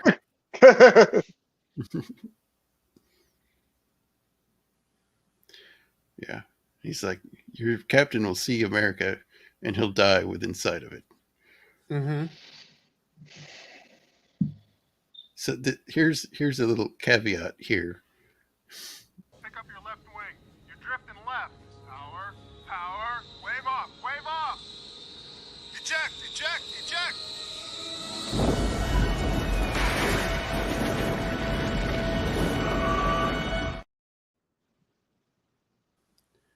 So yeah, that was a real crash there. Mm-hmm. Yeah, you're right though. I'm not sure what that was that actually hit the deck. Yeah. What model? I don't. You're right. I don't think I was a 14. No, I found the actual crash though too. Oh really? Yeah. So where was it? Uh-oh. Did I not? Oh, there we go. So this is the F-14 Tomcat, and this is the plane in the actual crash. Oh no! Yeah. Like, ooh. Yeah. That's you only see it for a second, and that's good. Mostly just the front part, so most of it was hidden. And I have what a is that, clip VF-12? of the. Yeah, that's VF-12 on the squadron. Yeah, those are trainers that are under the wings on that thing. That's not a combat. So that specific one is not ready. And I found video of the crash too. Oh, the full one. Oh yeah. Woof. Whew, man. You know what though? Funny thing is, the Platt which is what you're watching down in your hangar in your squadron spaces. That's always on the television. That hasn't changed in all this time. That looks exactly the same. So it's that grainy, crappy black and white image. That's what it looks like. It still looks like that. Yet the pilot actually survived. Wow! Wow! That's impressive. Just before impact, he was able to pull the nose up, and it basically cut the plane in half. Mm-hmm. And the impact blew the canopy off, and the guy's helmet. It blew his helmet off too. Wow! And I think all that was his ears were singed, but in a not That's too pretty much, impressive. Yeah, not very much longer, and he was back, flying. Wow! So, wow, that's even more impressive than him surviving. That he went back. Yeah. Wow. Yeah, that'll shake you. Yeah. Yeah. Got rattled a little bit, but I'm okay now. Yeah. Okay. Back that time my plane exploded when it hit the deck. Yeah, that was a day. Can you pass the fish, please? Yeah, right. Yeah, that aircraft does not look 1980s even. That's like no, that is no, that's old stuff. But remember, and thank God, they don't hit the back end of a carrier very often. And like I said, thank God for that. So trying to find footage of that, not making that footage, not creating it like we would today. That took some doing. And it works because it doesn't show it very. No, you're not looking for it. You're caught up in the movie, in the theater at that point. You're not really seeing that. Right. They edit it real quick. You give you here's a plane, and then you see it breaking out, and you think that's the same plane. It's really good. Yeah. Practical effects. No, it is. It's good filmmaking that it makes you buy it. In the way we were watching the movie in our butts in the theater back in the day, it was totally viable. You didn't even think about it. Yeah. Mm-hmm. This guy's got such a great speaking voice. Oh yeah, the fleet commander. He was in Law and Order for a while too. He was really good on that. Yeah, yeah. H3. And there he is. She is. He's like, is there any way that I can get that helicopter to be 50% lighter so that I can do some suicidal mission to go find a vessel I don't even know is really there? Can I turn that into a flying gas can? Yep. I can love it. Okay, so this is crazy. This what he tells them. These details are just like, okay, yeah, what have I got myself into now? And they hold the buckle. Next time, send a memorandum. Yeah, next time, send a memo. You got a good idea, Jack. He's like, now in this water, you'll have 3 minutes. Pay attention to your survival gear. Yeah. Wow. He's like, right. That's his brief. He's like, I'll try and remember that. His brief was very brief. You're probably gonna die. Oh, and look at that! Look at that jet. Oh. Yep, that's a 14. So cool. How many years after Top Gun is this? But like 4, 3, 4 years? It wasn't terribly long. I don't know. You're right. 3 or 4 years or so. Because Top Gun came out mid-late 80s, and then this came out in 90. Yeah, I was thinking 85, 7, something like that, somewhere around that time period. But yeah, so this is still the end of the Cold War, and we were just seeing victory at this point. So this film was just after the Cold War had broke. I mean, the wall came down. Top Gun 1986. Thank you. 86. Thank you, Joseph. I wanted to the scene of that plane coming in, cut in the flyby, from Top Gun. Right. Oh my God! So the mission that this helicopter is doing, this is the mission that I worked on for the vast number of my 30 years. That's what I did. I was the guy in charge of the maintenance department that put these things in the air. Cool. Oh, So that if they needed an aircraft like this, you could say like, yeah, I could strip it down for you. I can get it lightweight. I can. I'll be like, all right, let's what is within the confines of NATOPS that I'm not going to jail for if something happens? Which, because you ask yourself those questions. You know, what can we legally do? Right. Or what do I need to get permission for from the battle group commander to do this?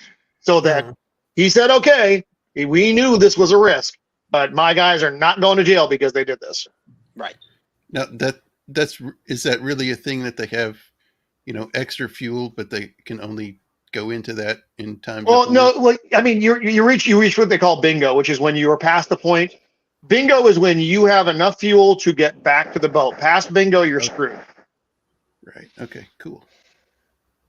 Yeah, and I got to pick your brains on this next sequence coming up. Is all of this thing about a static charge building up and making contact from the boat to the helicopter between the rotors on the helicopter? I personally have never been involved in a mission where we drop someone on a sub. So that's a little wonky. They probably had the physics for it, though. Right. I was just like, wow, it makes sense, right? But I mean, you do drop guys out of helicopters onto smaller boats. I mean, your spec ops guys drop out of the back of our birds. You know, your pirate hunters, all that kind of stuff. That's coming out of our aircraft, and you're not very, you know, you're not super high above the deck because you only have so much line. You're probably about 20 feet off the deck when you're doing this stuff. And they found by. Oh, hey. Yeah, thanks for coming. Walton, it's good to see you, buddy. Great people in the chat. One of the great minds of the interweb. I love that guy. Mm-hmm.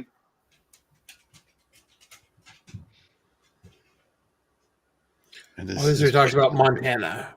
Yo, I love this scene. This is actually, I think, this is arguably, and I know all the action scenes and all the greatness, this is arguably my favorite scene of the movie. Mm-hmm. I know what you're talking about, Roman. I know exactly what you're pointing out here, too. You could see it in his eyes that he hasn't left the bridge, right? He's feeling the movement of the vessel and knowing what's going on his bridge while he's having this conversation. Yep. But he's obviously so distracted by his command. It's great. It's really good stuff. Yeah. Do you think they'll let me live in Montana? I think they'll let you live wherever you want. I will live in Montana. I will find a round American wife, and I will raise rabbits, and she will cook them for me.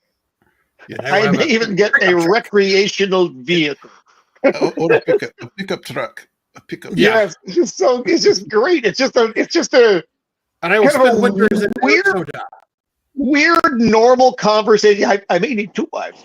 It's a weird normal conversation about future plans in the middle of this absolute crap storm that they are involved in. It's just brilliant.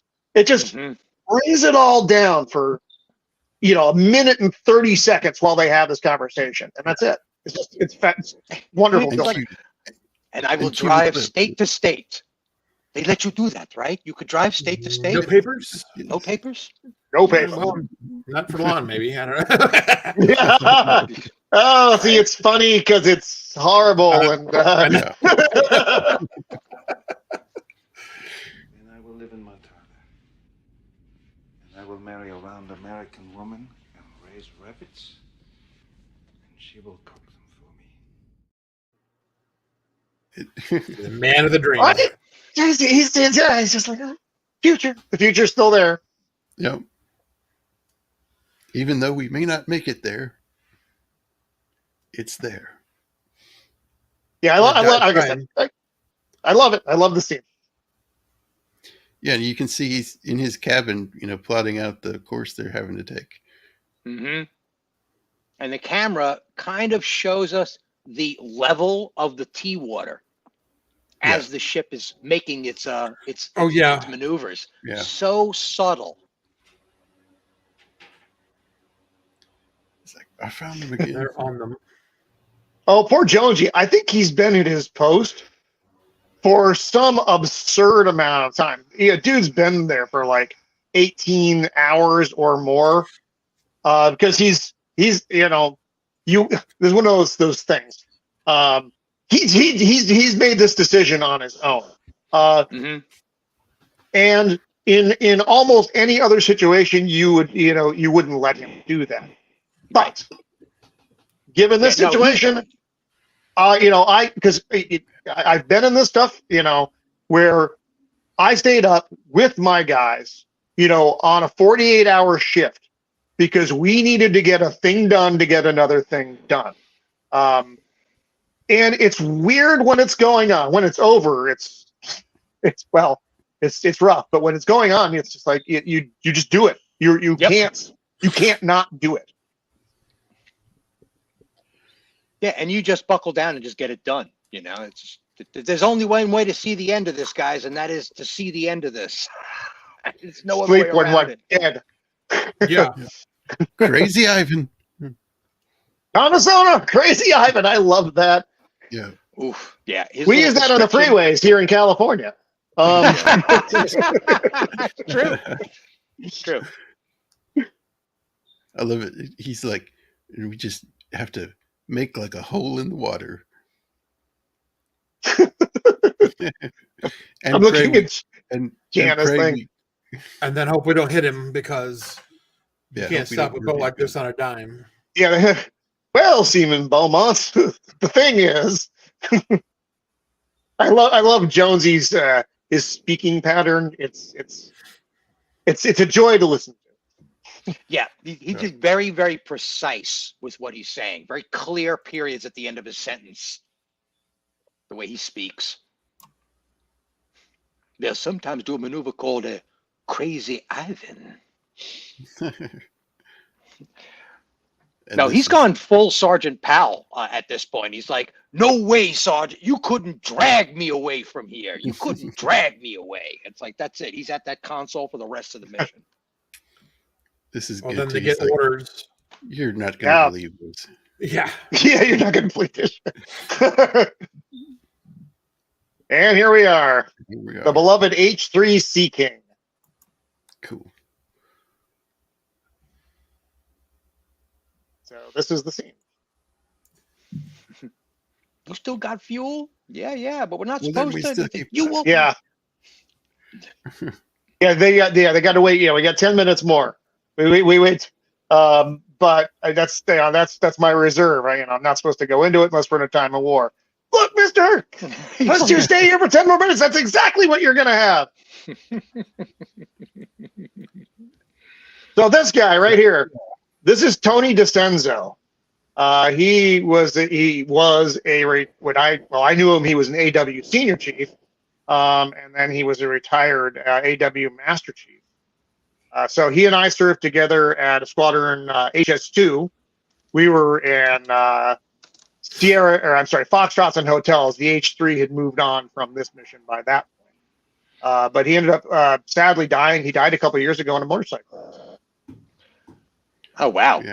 And that's a dude I had beers with over in port, in the foreign lands. Wow, cool. Yeah. So he was a much younger man here, of course. Yeah. He was probably an AW1 or.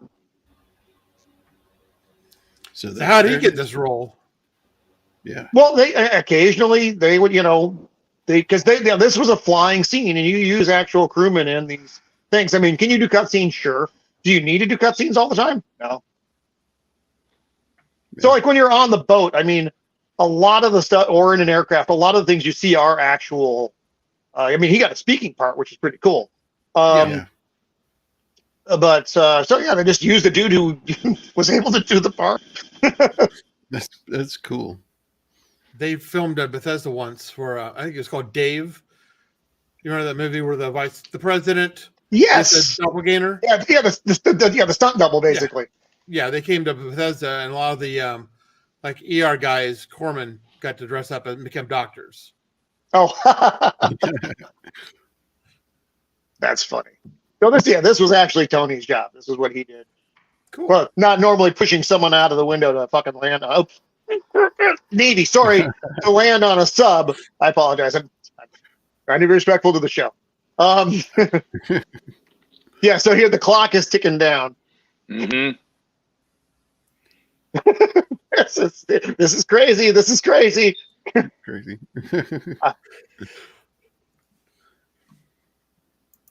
Yeah, this is crazy. Doing. Zoinks. Zap. Yeah, I remember that.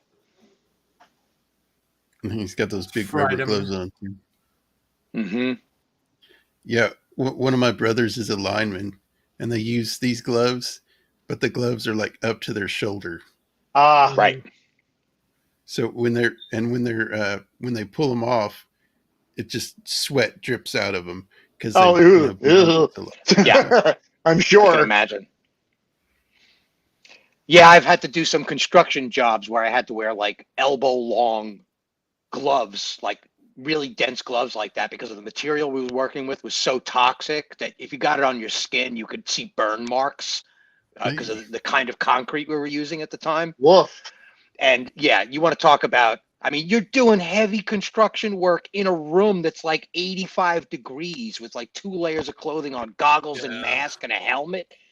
Yeah, it's just miserable work, but yeah. This guy's like, okay, reel him back in. And then this clip. Tony, what the hell is going on back?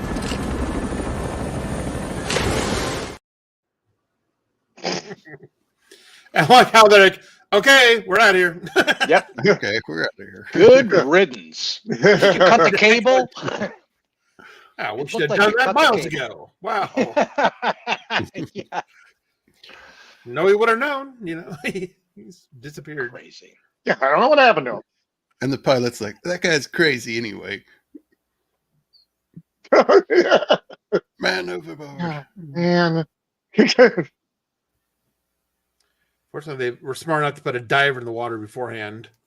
Yeah. Would it have been easier to just jump in the water?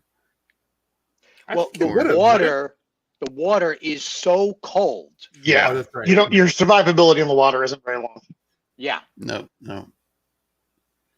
I mean, he's wearing some survival gear, but he's not wearing, I'm going to be okay for, more than a few minutes kind of stuff, because your body just shuts down. Yeah, he's not wearing neoprene and. Yeah. Permission to come aboard, sir. So when the diver got him, did the diver take him underwater out to the bottom of the? I guess so. Sub? I don't know subs. You're gonna have to forgive me. I don't know how they got back in the sub. I don't know. Don't know the answer to that. I don't want to know the answer to that, frankly, because that would have put me in a place that I didn't want to be. So all I know is that they have a little compartment that a diver can get in, and they flood it. And I don't know if that's how they got him in, but one would assume that all of our discussion in science fiction and space travel and space opera about the airlock and going into an airlock chamber that's a pre-assembly area, and you would pump all the air out of that room and pressurize it so that you could equalize it to space, and then you jump out. But he's not wearing But remember, this dude wasn't wearing a mask. He didn't have a tank or anything either. No, but unless he had a buddy line or something like that to slap I'm sure on the him. rescue guys have a buddy line as part of it. That's what I was thinking. He must have had it because they knew they were going to have to do this. So just gave him a buddy line and swam him back up underneath it. Look at his face. Again, it's the same face. I can't believe this crap. Permission to come aboard. It's like what? Oh, this guy's sweating hard now. Yeah, what I told you before wasn't quite. Mostly I lied. I lied. I lied to you. Moscow does not tell me everything. No. Oh, really?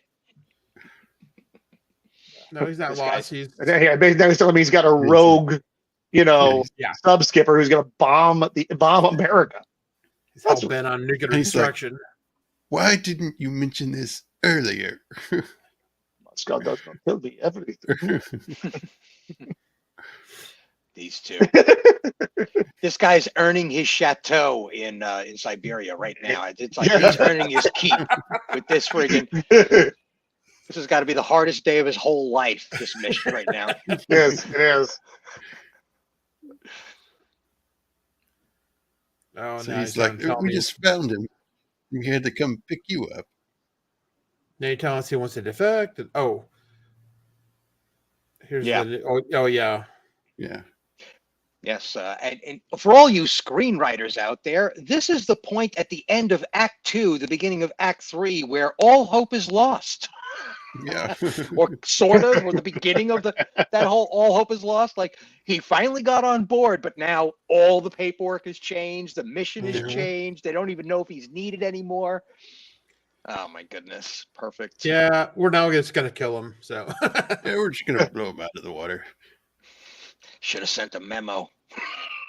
Yep.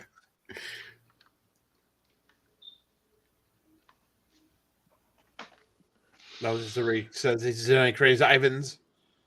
He's trying to convince Crazy the guy that Ivans. Oh, and this, oh God, and yeah, he just blind stinking luck here. I had 50-50 Yeah. chance. he winged it and won. Yeah, how did he know he was going to do that? Well, it was the bottom of the hour, or something like the bottom of the hour. He always does this. It was Right. just a straight up line of BS. But Have you made any crazy Ivans? had a 50-50 chance.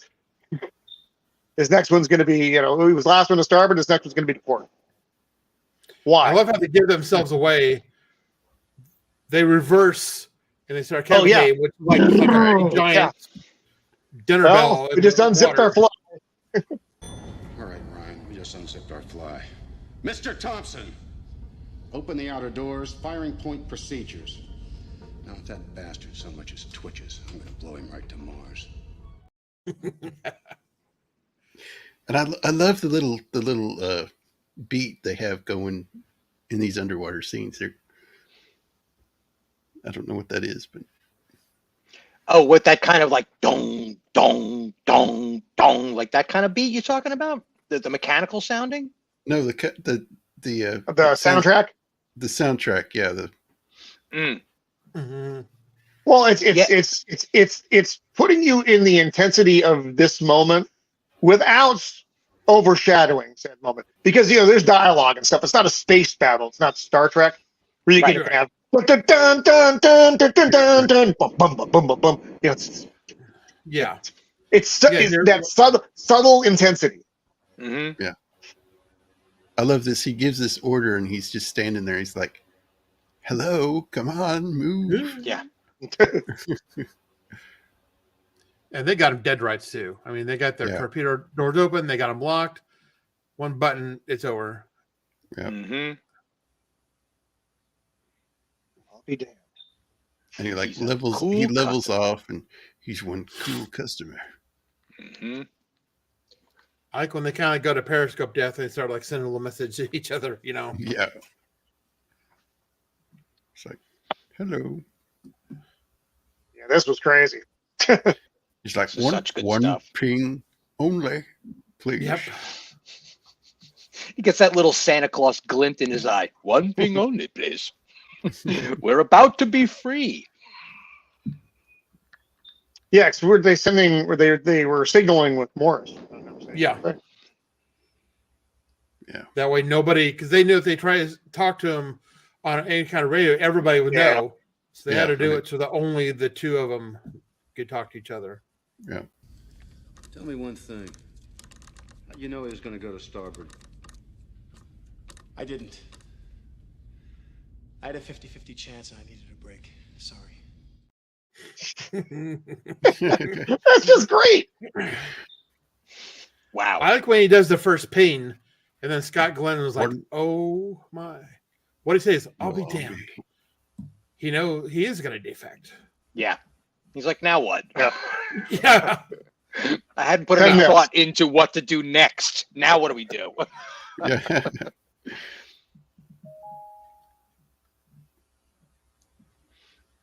And I love this too. He's like, he sees the message and he's like, whoa, how did they know that?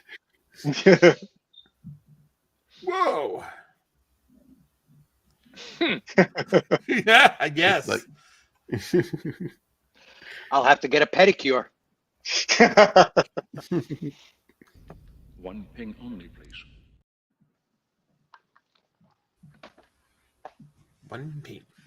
One ping. I love this. It's like there's actually not any action happening on screen. And yet this tension and the action is so prevalent in this moment. It's like they're just pushing a button, making clicking noises. It's all dialogue driven, right? It's like, it's crazy how good this scene is, how rich it is. You know, the captain just can't blurt out everything he just saw to the, so he points at it. Uh-huh. You know? He's like, oh, I see what's happening. We must give this Yankee a wide berth. Then Yep. And he gives him kind of the nod, like, yep. Now this is a scene where it just shows the back of him, but it's the cook going down as he's standing there. Oh. Yeah, this cook must just be like, what is going on this submarine? What the hell? He probably knows what's going on at this point. Yeah, he suspects. And when this goes off, he really knows. Mm-hmm. Yeah, the radiation leak. Right. And this guy, sir, we have a saboteur on board. And he's like, who said anything about a saboteur? And he says, Captain. Shocked. He almost grabbed his pearls if he was wearing any. So good. Everybody is just really bringing their A game in this film. Every single person. Red October.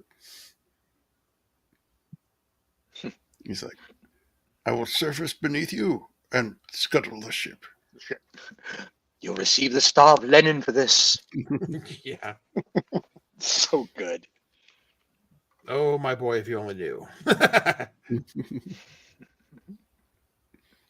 They shoot across the bow to make it look good, and yeah. Oh boy. Scene. Big power move coming up right here. Absolutely brilliant. Torpedo is detonated. No. Understand, Commander? That torpedo did not self-destruct. You heard it hit the hull, and I was never here. It's that never here badge, Yes. Don't have one of these? Just look into this tiny little light I got right here. Just look at this little light right here, and it poing. Boom.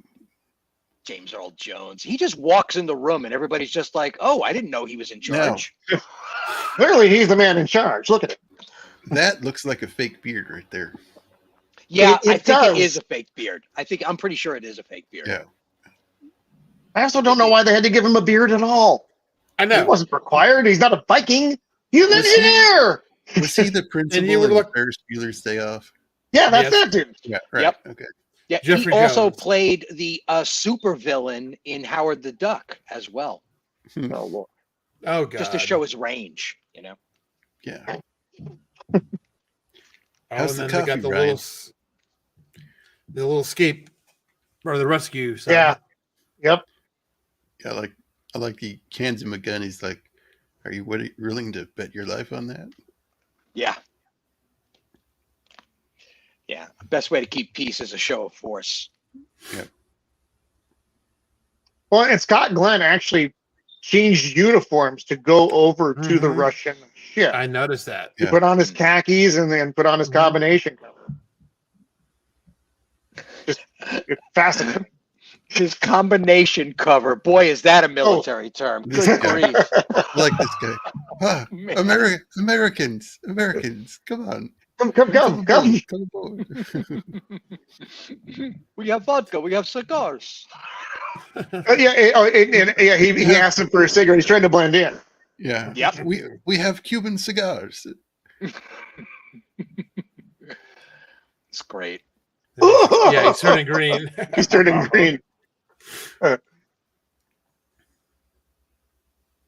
It's like it's a cowboy. Yeah. Buckaroo. Buckaroo.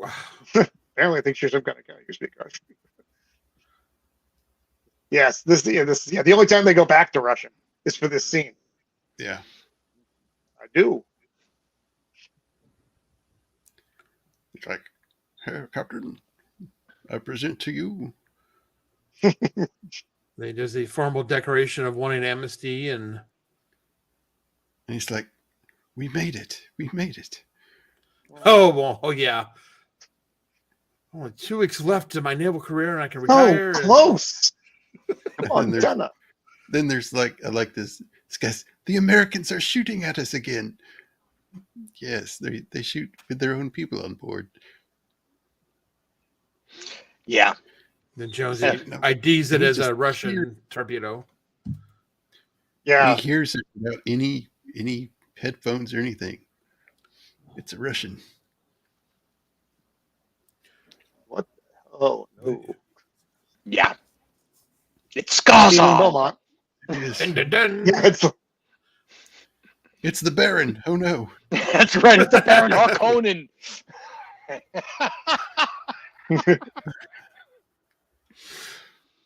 They got these poor bastards just on the back of a, what is that? I think it's like some kind of small cruiser. It's not a big boat. Oh yeah. I have a clip for that. Hey, I think somebody just shot a torpedo at us. Oh shit, fuck, we get the hell out of here. Wait, where am I going? Hey man, I can sign up for this. Get the hell out of here. The captain is fighting the Americans. Now, doesn't that guy have the look of actually a real, like, non-com? You know, he looks like he might actually be like a Navy guy, a chief, or maybe even a Russian naval person. It's the glasses. Yeah. Those were the glasses of the era. Yes. Yes. Mm-hmm. He totally looks like he's like a real military person. Yeah, not like the running man behind him there. Yeah, exactly. I was just gonna say that. You know, yeah, that He's guy like, was not him. I like this. I'm not a sailor. I work for the CIA. CIA. I write books. Not an agent. I write books for the CIA. What books? He's like, whatever. Sit here.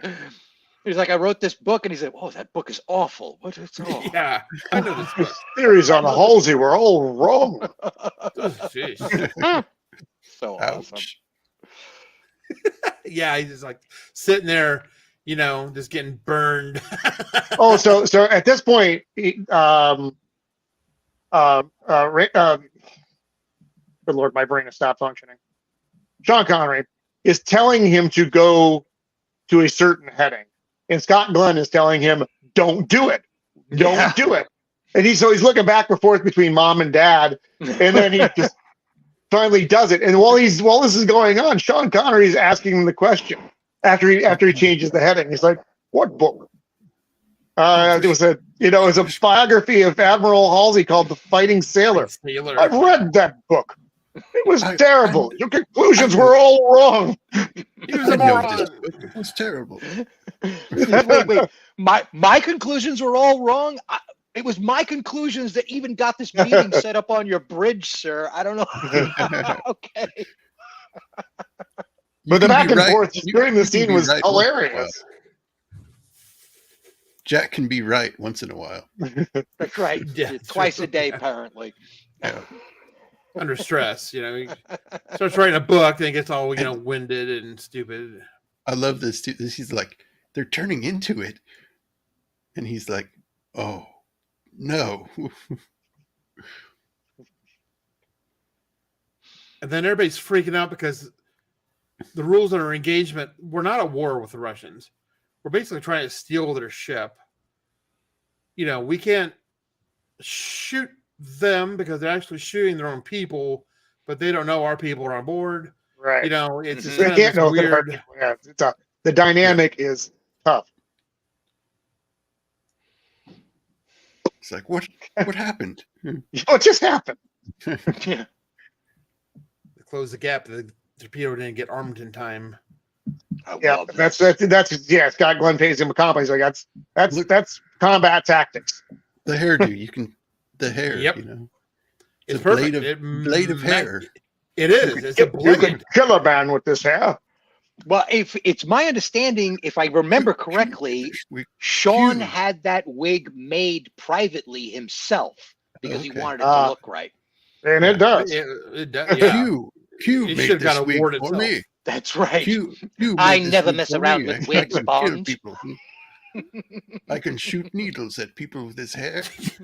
You take it up and slash people. Like, oh, there he goes. Bang, bang, bang, bang. Oh. Gunshots. Shots? What the hell? Oh, Vasily. Oh.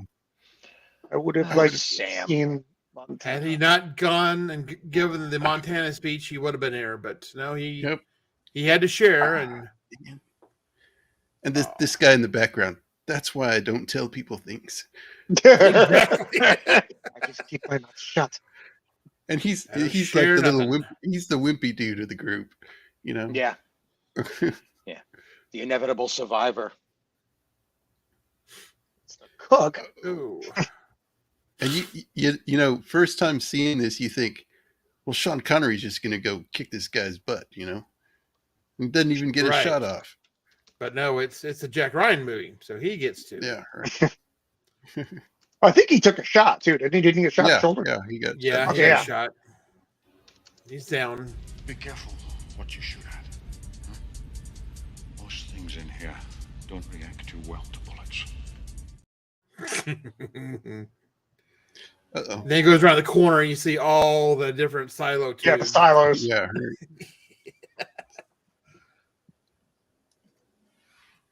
I love when the guy shoots back at him and he's like, I have to be careful what I shoot at. Yeah. Yeah. Yeah, there's some deep, hard irony in this sequence now where he's talking about whether or not he should shoot and, you know, firing a gun and you know, very rusty circumstances. Yeah. No, bad reference. And then the Dallas comes in, I think. Yeah. Way to go, Dallas. They do the only thing they can. They provide cover. They can't fire they're anything. in the way. So. This part is so hoping they don't get blown up. Yeah. Yeah. Put her on the deck. Put her on the deck. Fly, Big D, fly. This is so awesome. The captain just scaring them out of the water. Mm-hmm. Yeah, classic. I know a bunch of Russian guys like this. They all live in Los Angeles now. And this guy's like he's like a chipmunk, you know. He's got food in his cheeks. Oh, they're finally getting to eat, you know. It's, Yeah, right, really. Man, this something new for them. This bread is really good. Best bread I've ever had. I've never had bread like this. It's no bugs. Yeah, right, really. It's acquiring a new target. I don't know about you guys, but there's no way that this guy operating this, you know, the one who James Earl Jones is talking to, this officer, there's no way he's an actor. It just, I don't feel it. I don't feel it. He feels real. Like they pulled him out of the Navy to do this or something. I don't know. It's like he seems like a consultant put on the job or something. Yeah. It's just too genuine. It's just there's no characterization in his voice at all. He's just all business. Yes.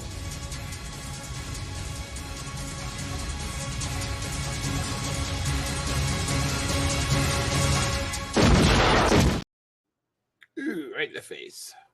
Is by the way, is that a nuclear 45? Yes. Blowback on that, man. I know, right? Oh yeah, acquiring the new target. Acquiring new target. And then the captain is playing chicken. Taking it right up the guy's face. Oh. And another clip here. You arrogant ass. You've killed us.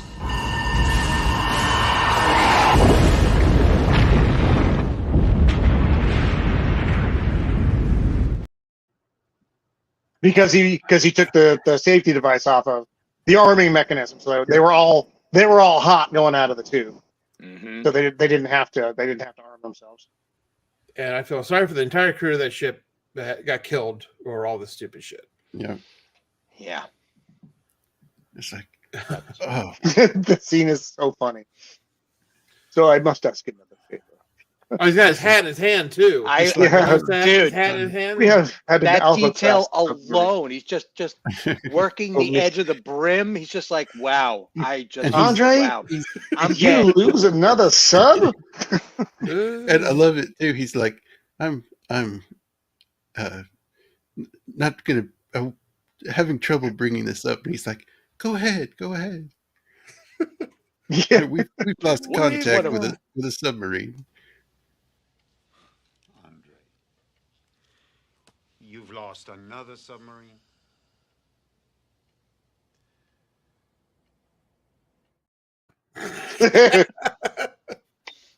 Just brilliant. You've lost what can another I say? submarine. We're Russian. We're not good at this war thing. No, that's it. I mean, that little bit of comedy is gold, and then the end is just perfect.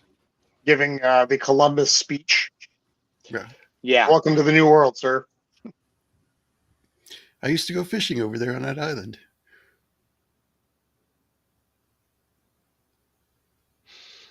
Yep. This is look at that. Look at that profile, man. That is perfect wig. It is. I think he could have played a dwarf. Oh, he would have played a fine dwarf. Yeah. If only he were younger, he would have made a great Thorn. Yeah. Yeah. That would. Because I didn't like Richard Armitage in the role because I thought he was too young. Yeah. He looked young. And Sean Connery, on the other hand. Didn't have enough beard either. Now you look. Don't get me started on the Hobbit. I can go on about the Hobbit. Please, yeah. Let's not. Let's not. It's just we ruined it. I do like that this is the beginning of this dismantling of the Cold War attitude. This is really like one of the earliest films of that period. This is just after. Now, mind you, a film like this released in 1990, that means they must have started production on this in maybe 88, late 89, mid 89. Right. And the Berlin Wall was actually going down while this film was being produced. So it's really crazy how historical this really is. Yes. And I was there. I love this too. He at the end, he's sleeping on the airplane. He won't. Yeah. He hasn't had a lot of sleep for like the last 3 days. So yeah, exhaustion can make you very brave. And the bear now, if after you watch this movie, watch Die Hard. John McClane stole his teddy bear. Oh, is it the same bear? Ah, it looks like it. That's funny. And that's it. That's the last. That's a great one. That's a great. I mean, that's just. It's such a. It's fun. It's got action. It's not hinky in really any way. And it's got. I mean, and all the military stuff works. The military stuff works well. It's just. It's a fantastic. And again, and I can't emphasize this. The casting. Yeah. From top to bottom, down to Jonesy the sonar tech and Seaman Beaumont. It was all great stuff. And you had guys who were on the screen for a minute or maybe let's call it 3 minutes max. But while they're there, they're gold. So yeah, it's just that's a work of art. They don't they say they don't make them like that anymore. Yeah, it really holds up because I watched it today and there was never. I didn't look at a scene where I was like, "Ooh, that's really bad," really cringy. Right. No, because No, each scene is a masterpiece, pretty much, in my opinion. No, and think about what you're working with. These are men in confined spaces, with the exception of Alec Baldwin for parts of the movie. They're in confined spaces for most of this movie, though. Right. There's not people running around doing stuff. There's decisions being made in high tension situations. That's great. Yeah. Yeah. And this started the whole franchise for this. It did. It did. And like we were talking earlier in the stream, Alec Baldwin could have been Jack Ryan, but opted out for that terrible movie whose name I've already forgotten. Prelude to a Kiss. Prelude to a Kiss. And because of that, you got Harrison Ford, and they were never going to go back after they got Harrison Ford. And then Alec Baldwin went crazy and they self-destructed. I'm not going to say, it was a loss. I like Harrison Ford in the role, but I really did like Alec Baldwin in this movie. I did too. What, Stephen? You object? You object to the Alec Baldwin? Oh no. Jana, you're reading. being sassy in the chat. I like. Oh my God, Jana! Yeah. No. It's my paternal disapproval out of joy. Such a clever sassy gal. Such a clever sassy gal. The funny thing about Harrison Ford is all of his major roles belong to somebody else. I think they wanted Kurt Russell for Star Wars. Dustin Hoffman was going to be in Blade Runner. Yeah. Tom Selleck was going to be Indiana Jones. Indiana Jones. That one I knew. Alec Baldwin was, Jack Ryan. Jack Ryan. Harrison Ford is like always the second guy to come in. Then he takes over the entire thing. So, it's a continuation. Well, it was our win. Our win. So. Yeah. Are you saying that Harrison Ford is up for sloppy seconds always? Is that I guess so. Well, now he's playing Thunderbolt Ross in the upcoming sloppy thirds now. The upcoming freaking Captain America: New World Order. I don't even like saying those words. The bile rises up when I say them. Yeah. Whatever. Yeah, taking the Stephen or who's the actor who passed away? Who played John Hurt? William Hurt. William Hurt. Yeah, I was combining those two people. I knew John Hurt was wrong, but I couldn't separate it from my brain. Sam Shepard originally was the first one. Right. I thought he did a great General Ross in that. And I don't know what's all the angst about Ang Lee's Hulk. I mean, I thought it was a pretty viable piece. I liked it. I thought it was interesting. They got into the science of the Hulk and made him something as a bit of a thought puzzle. Where rage activated regeneration was actually his biggest superpower. He was continuously making himself stronger because he was continuously getting angrier. I liked that concept. I didn't like it. Add it to the list. Not surprising. That one isn't even surprising. That's like even a hot take from Roman.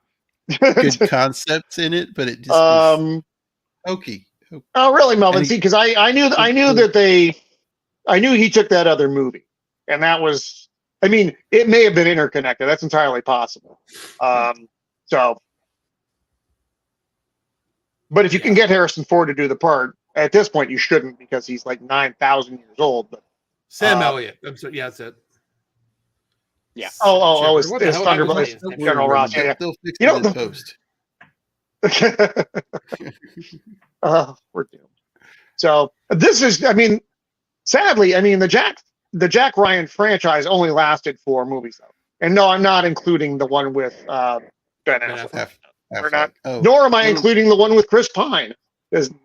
Nor am I including the series on Amazon. No. I never saw the Chris Pine one. The Chris Pine one, Shadow Crew, it was a steaming pile. Hey, wait. The Ben Affleck one was. What was that? What was that, Jacob? Wasn't it Harrison Ford the bad guy in the Chris Pine one? I actually don't remember. I have a mental block in place for that movie. I knew it was bad, and I saw it, and then I tried to just drink it away. And then there's the Amazon series, which here's my kerfuffle with that. If they called it anything else and didn't use the Jack Ryan and Jim Greer names, it would be a lot more enjoyable because these characters are not Jack Ryan or Jim Greer. They simply are not. In season 3 of that, my son and I were watching it, and then we just stopped watching. And we talked about it one day. I'm like, why'd we stop watching that? And he's like, I just didn't care, Dad. And I'm like, that must be why we stopped watching it. You only have so many hours in the day, and when a series is so-so, it's not worth it, especially if you're not viewing it like, some poor people do out on the interwebs with The Mandalorian, where we know it's not good, but we're sharing our why it's not good. It's funny. I don't get a lot of counter feedback with that. It's all pretty much the same thing.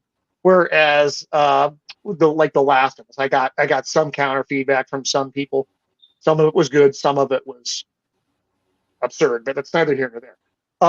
But with the Jack Ryan series, it wasn't even worth my time to give it a. Why am I watching this show? So you don't have to. Just don't watch it, because I'm not watching it either. Right. Yeah, I didn't even know it was on. I watched. Which is too bad. So the first of the four of us here, let's do a thing. What was your favorite of the Jack Ryan movies? This one. This was the only one I saw. What? This is my favorite. What? Wow, the other ones are very good, Steve. Harrison Ford was, beginning his cycle of turning me off. So, like sexually. Just as a person, as a human being on Earth. I joke. Okay. I like the first Harrison Ford one, but I like this one better. Yeah, me too. And this is my favorite as well. I just wanted to say, because I wanted to say, which one is your favorite and why is it Hunt for Red October? yeah. But I thought the other ones were good. The other ones were good movies. This one, though, because it's not just the Jack Ryan show in this. It's Jack Ryan, and yes, you get Jim Greer in the other ones, but you don't get that just incredible ensemble cast. You get some, good actors, but this one really brought it. Knocked it out of the park. So thanks for doing this, Jacob. Yeah, this was a hoot. This is a good one. Yeah, it is. And now, I don't know if we'll do how many other movies, Tom Clancy movies have there been made? Well, they did that terrible Without Remorse, also an Amazon project, which is unrecognizable as. God, I've even forgotten the character's name. Kelly. I saw the movie. It was Killmonger's the actor. Yeah. It's James. I'm terrible with these things now. I used to be so good. B. Jordan. Michael B. Jordan? Yeah. There you go. I'm not remembering the character's name. He was also, that character was played by the Green Goblin, William Dafoe. In Clear and Present Danger. Oh, okay. That was the same character. Clark. So Clark was he was an ex-SEAL who ended up being a CIA asset. Let's just call him that. Without Remorse is, like I said, unrecognizable. And then, although even in Splinter Cell, was that a show? No, the games were based on the Tom Clancy novel, Splinter Cell. Oh, the games. Yeah, I didn't play the games. I'm not a game player. We've all talked about that. There is a memorial built to me in Call of Duty because I have died so many times. So, thanks for shopping by Shield Wall. Shield Wall, my brother. I completely lost my train of thought. Yeah, no, it probably wasn't important. The Tom Clancy universe is gigantic, but I think once it got into video game territory and we started getting Rainbow Six and Splinter Cell and stuff like that, it became a whole other thing. I'm not familiar enough with most of his novels. I mean, I was on to other material at the time, and life was catching up with me where, job and apartment and rent and bills and all that other good jazz kind of cut into my ability to go to the cinema as often as I would have liked. So there was that as well. Well, and the products, they weren't of the same caliber. Yeah. Was it? Yeah. I think Patriot Games was that the last one, the last Harrison Ford film? No, it was. No, that was his first Clear and one. Present Danger was the last one. But that was the last. Okay. Forgive my brain. It doesn't really matter. Which after the last Harrison Ford one, then you started getting lesser quality writing, actors, stories. What was the one with Ben Affleck in it? That was Some of All Fears. they changed that to where they were no longer Muslim extremists, but neo-Nazis, for God's sakes. Really? Yeah, right. Yeah, that was just like the worst. So again, whatever. It was everything dropped, and it never recovered. I don't expect it will, because you don't really need to build past what we got. What we got was great. Yeah. What they kept trying to give us was not. And just let it lie. Let it lie. You don't need to redo everything. Clancy has a lot more books out there. I mean, you try to work with those, but if you're going to do it, you need to do it correctly.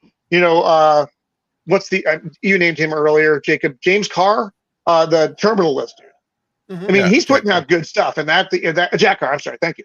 But that was a good series. I enjoyed the heck out of the Terminal List, and that is not a dissimilar world that we get with the Clancy stuff. A bit more, involved in the combat aspect of it. Very similar though. Joe Ball. You're just waving to Blair. I didn't know what you were doing. But anyway. Yeah, once this movie was so perfect. As soon as I heard that they were going to reboot it with a brand new set of ideas and just move forward with Harrison Ford, I was just like, I'm done. It's like, this is perfection. If you're not going to try and at least attempt to reproduce perfection with this cast, then I don't know why we're even bothering. I just don't know why. I can see that, Stephen. I can. But I will say the Harrison Ford movies were very good. Yeah, I mean, certainly like in context with modern Hollywood, they're freaking magical. Yeah. Right. I remember too, whenever I found out that he wasn't going to continue, I really thank you. It is. That's why he's my favorite wizard, Jana. Wizard. I really liked Alec Baldwin in this. Like, oh no, he's leaving. Yep. He was so good. Yeah. Yep. So, guys, I am going to have to eject myself right now. So, okay. This was great. Yeah, we got all the way through it, and this was a wonderful topic, Jacob. Thank you for letting us. I actually made it within the 2 hours. Got the slides done within the 2 hours. Yeah, that's perfect, dude. That's hard to do with a movie. It is. I know it's hard to do. Are you still on? It's been 4 days. You're still talking about Star Trek? I know. So anyway, I'm gonna get a quick plug in for Thursday. We're doing Star Trek Part 2 of TOS, because we didn't get to a lot of them that we wanted to talk about. And we're probably not going to get to all of them. The ad is on Twitter, but we're going to be starting at 5 Pacific Standard. Like always, that's the Thursday time slot. If anybody could, if you have the Twitter, as the kids like to say, let me know how my visual and audio. I know the visual is a little bit wonky tonight, but let me know how things looked on your end for me during the show, because you never really see it when you're the guy who might be having the problem. Like I said, the big experiment is tonight, working with my new setup. So yes. Anyway, Jacob, I'm very grateful to have been part of this. Blair to Blair, my favorite internet wizard. Always fun to work with you. StephenRansom, my neighbor to the north, the devil in the city of angels. It's always good to see you, my brother.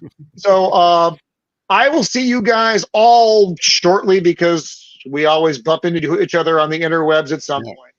So you guys take care. Jacob, this was a great stream tonight. Thanks for doing it, brother. Thanks for coming See you, on. Roman. Later, guys.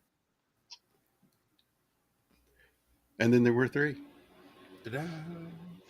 Dun, dun, dun. Yeah, one thing I wanted to cover real quick was, Tom Clancy had tons of inside information about military stuff.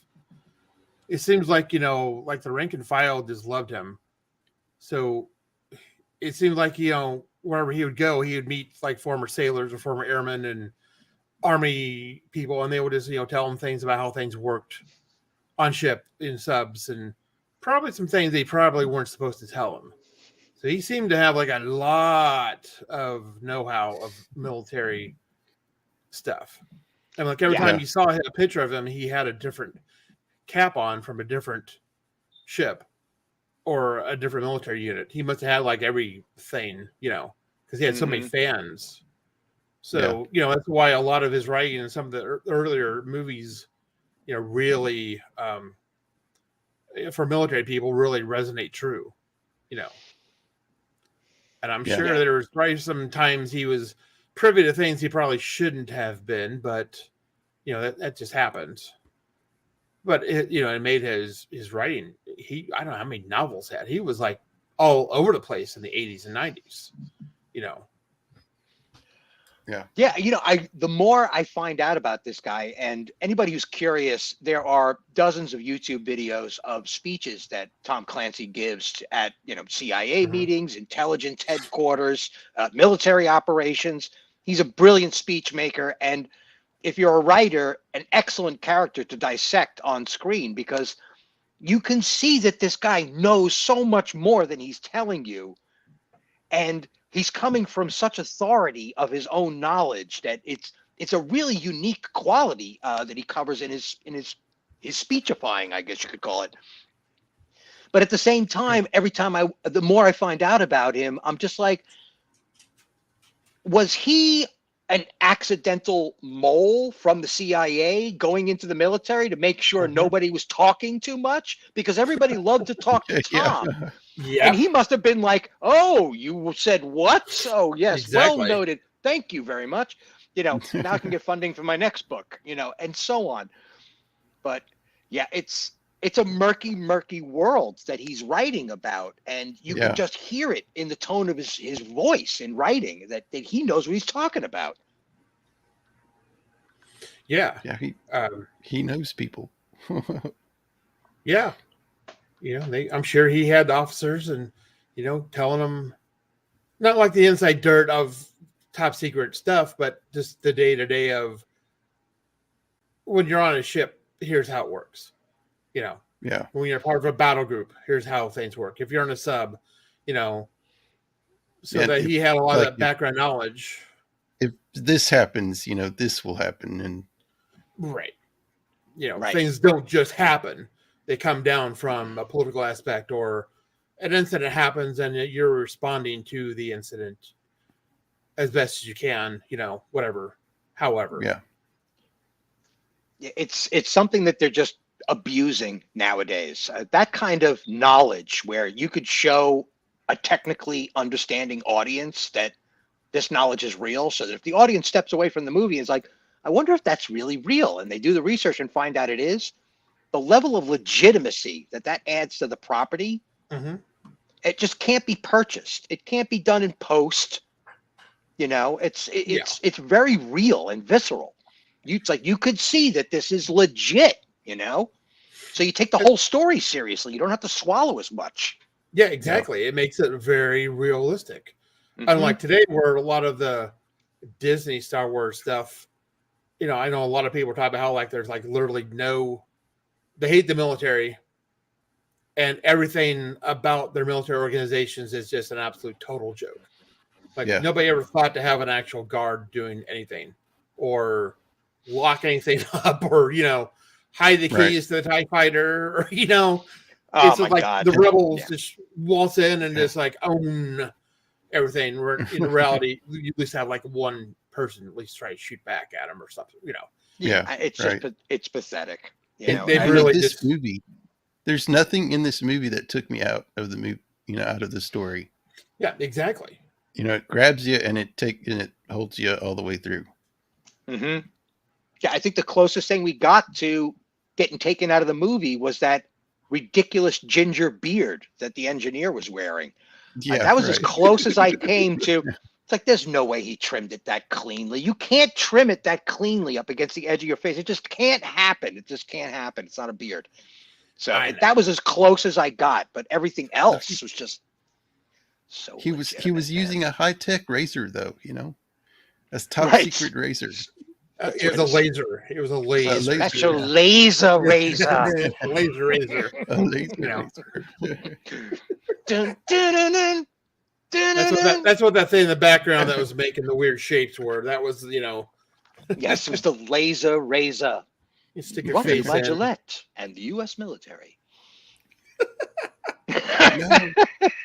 We couldn't do the sharks with lasers on their head, but we do have mutated sea bass. What's it called? What the hell? What the hell? Are they ill-tempered? Oh, very, very ill-tempered. Oh man! All right. Not many. Yeah. Not too many. No, and even with Roman here, he wasn't really as harsh as I thought he was going to be. Yeah, it was basically a. This was the good Alec Baldwin. Yeah. Who then somehow went the crazy one. Got fat and crazy and started killing people. And calling his daughter a pig. Pre-40 Rock, Alec Baldwin. That's as far as I'm concerned. That's the delineation. There's pre and post. Yep. I mean, God, Married to the Mob, Beetlejuice, Hunt for the Red October. It's just you just go through this handful of movies. The Shadow. In the late '80s, early '90s, and it was just like, dude, what are you doing, man? Where are you going?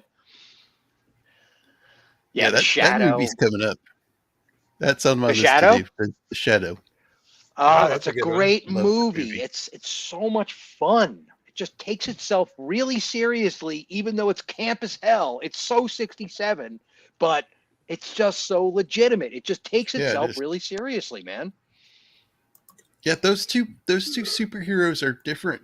You know, they've got a different feel to them than most superheroes. What was the one that Well, The Shadow and the Phantom. So yeah, those two, and then there's another one. What was the guy? The Rocketeer.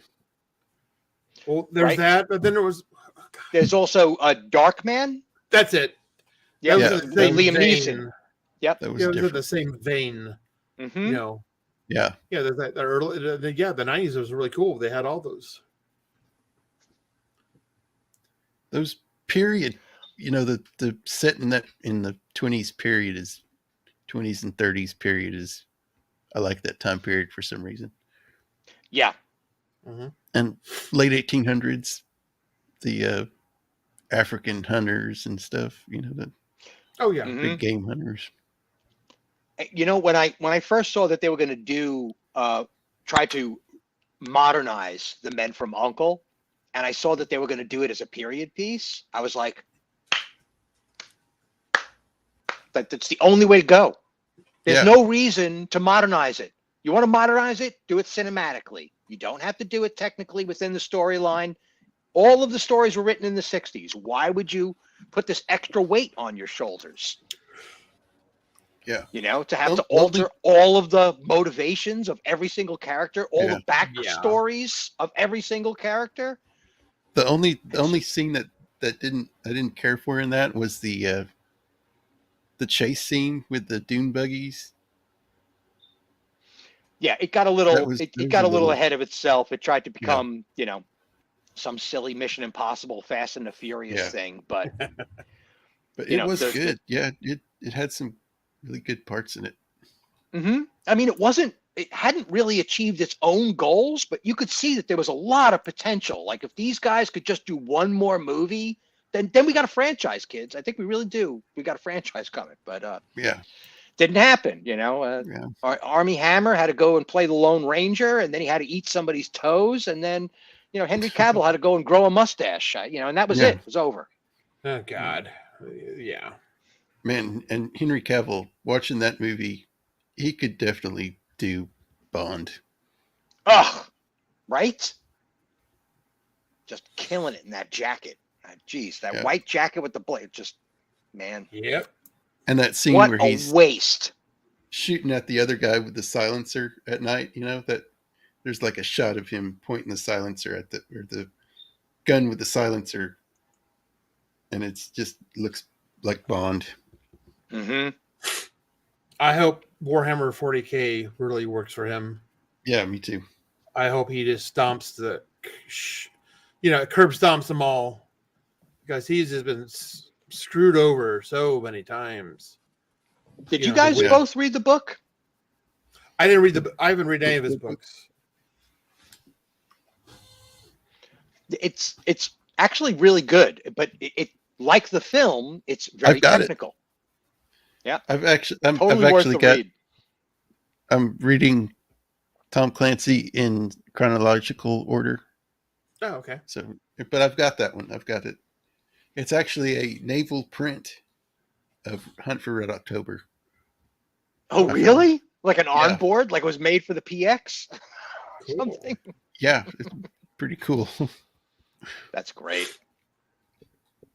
Yeah, a little bit of trivia. 1991, I was in National Guard boot camp, and I actually saw Total Recall on base. You Wow. talk about like my poor little conspiracy theory head just tripping out watching a movie about trips to Mars and corrupted governments, and I'm like, oh boy, we're in for a hell of a ride in the next 10 years. I can tell you that.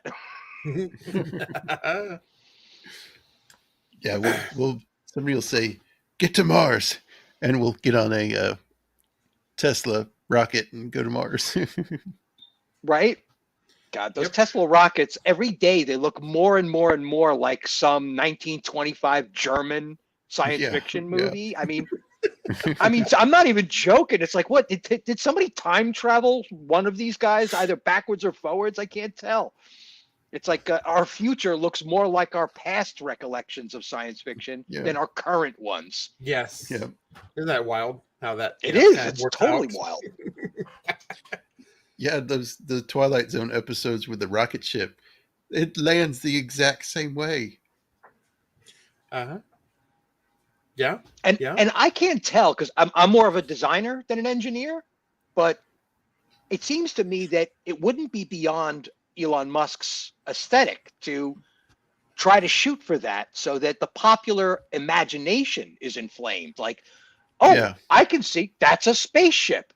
It looks just like it does in all those 50s movies. So it's like you kind of gather the public imagination, you grasp on it might be just a pretty cool. Yeah. What? Nosferatu? Sisterhood of Traveling Pants? What? What? No. This chat has been on and off the rails all night. I love it when the chat does that. Mm-hmm. Fantastic. Well, gentlemen, I have to take my leave. Okay, I was going to end Jacob. it right here. So. Okay.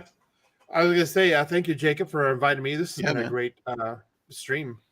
I've really enjoyed being with Stephen and Roman again, talking about something not really genre related, but very popular and something we all kind of know about being former military guys and all that too. So exactly. Oh yeah.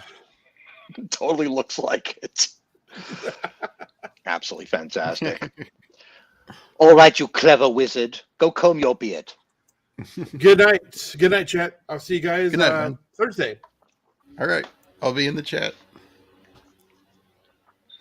Steven? Yeah, it's an excellent choice. What's up next, Jacob? It is To Kill a Mockingbird. Yep. Well, that should bring some heat. Cannoli will be on, and Vex Electronica will be on. Still going to get one more, I think. Maybe if you want. I'd be up for that. I don't know what I'm trying to just keep it really, really tight, day to day, maybe a week at a time, because I just don't know what's going on with some things over here. So, okay. But yeah, pencil it in. I'd be interested in that if all things are still well. Yeah. Are you going to be on the Romans stream? I am actually, and I'll finally get my chance to do the episode I wanted to in the first one. But we'll have to see. These streams about old Star Trek can get a little bloated sometimes. There's a lot of stuff to talk about and a lot of trivia combat going on. Everybody whips out their old trivia notebooks and goes to task on each other. Yeah, my trivia is much more powerful than your trivia. Raise the trivia. Trivia at 50%, Captain. It's pretty brutal. Yeah. Well, man, thanks for coming on. It was another good one. And Absolutely. Thanks to the chat. I had a bunch of new people show up, and it's a good time. Thanks, everybody. Thanks for coming and hanging out with us, discussing this cool movie. And I hope everybody has a good week, and I'll see y'all next week. Y'all have a good one. Night.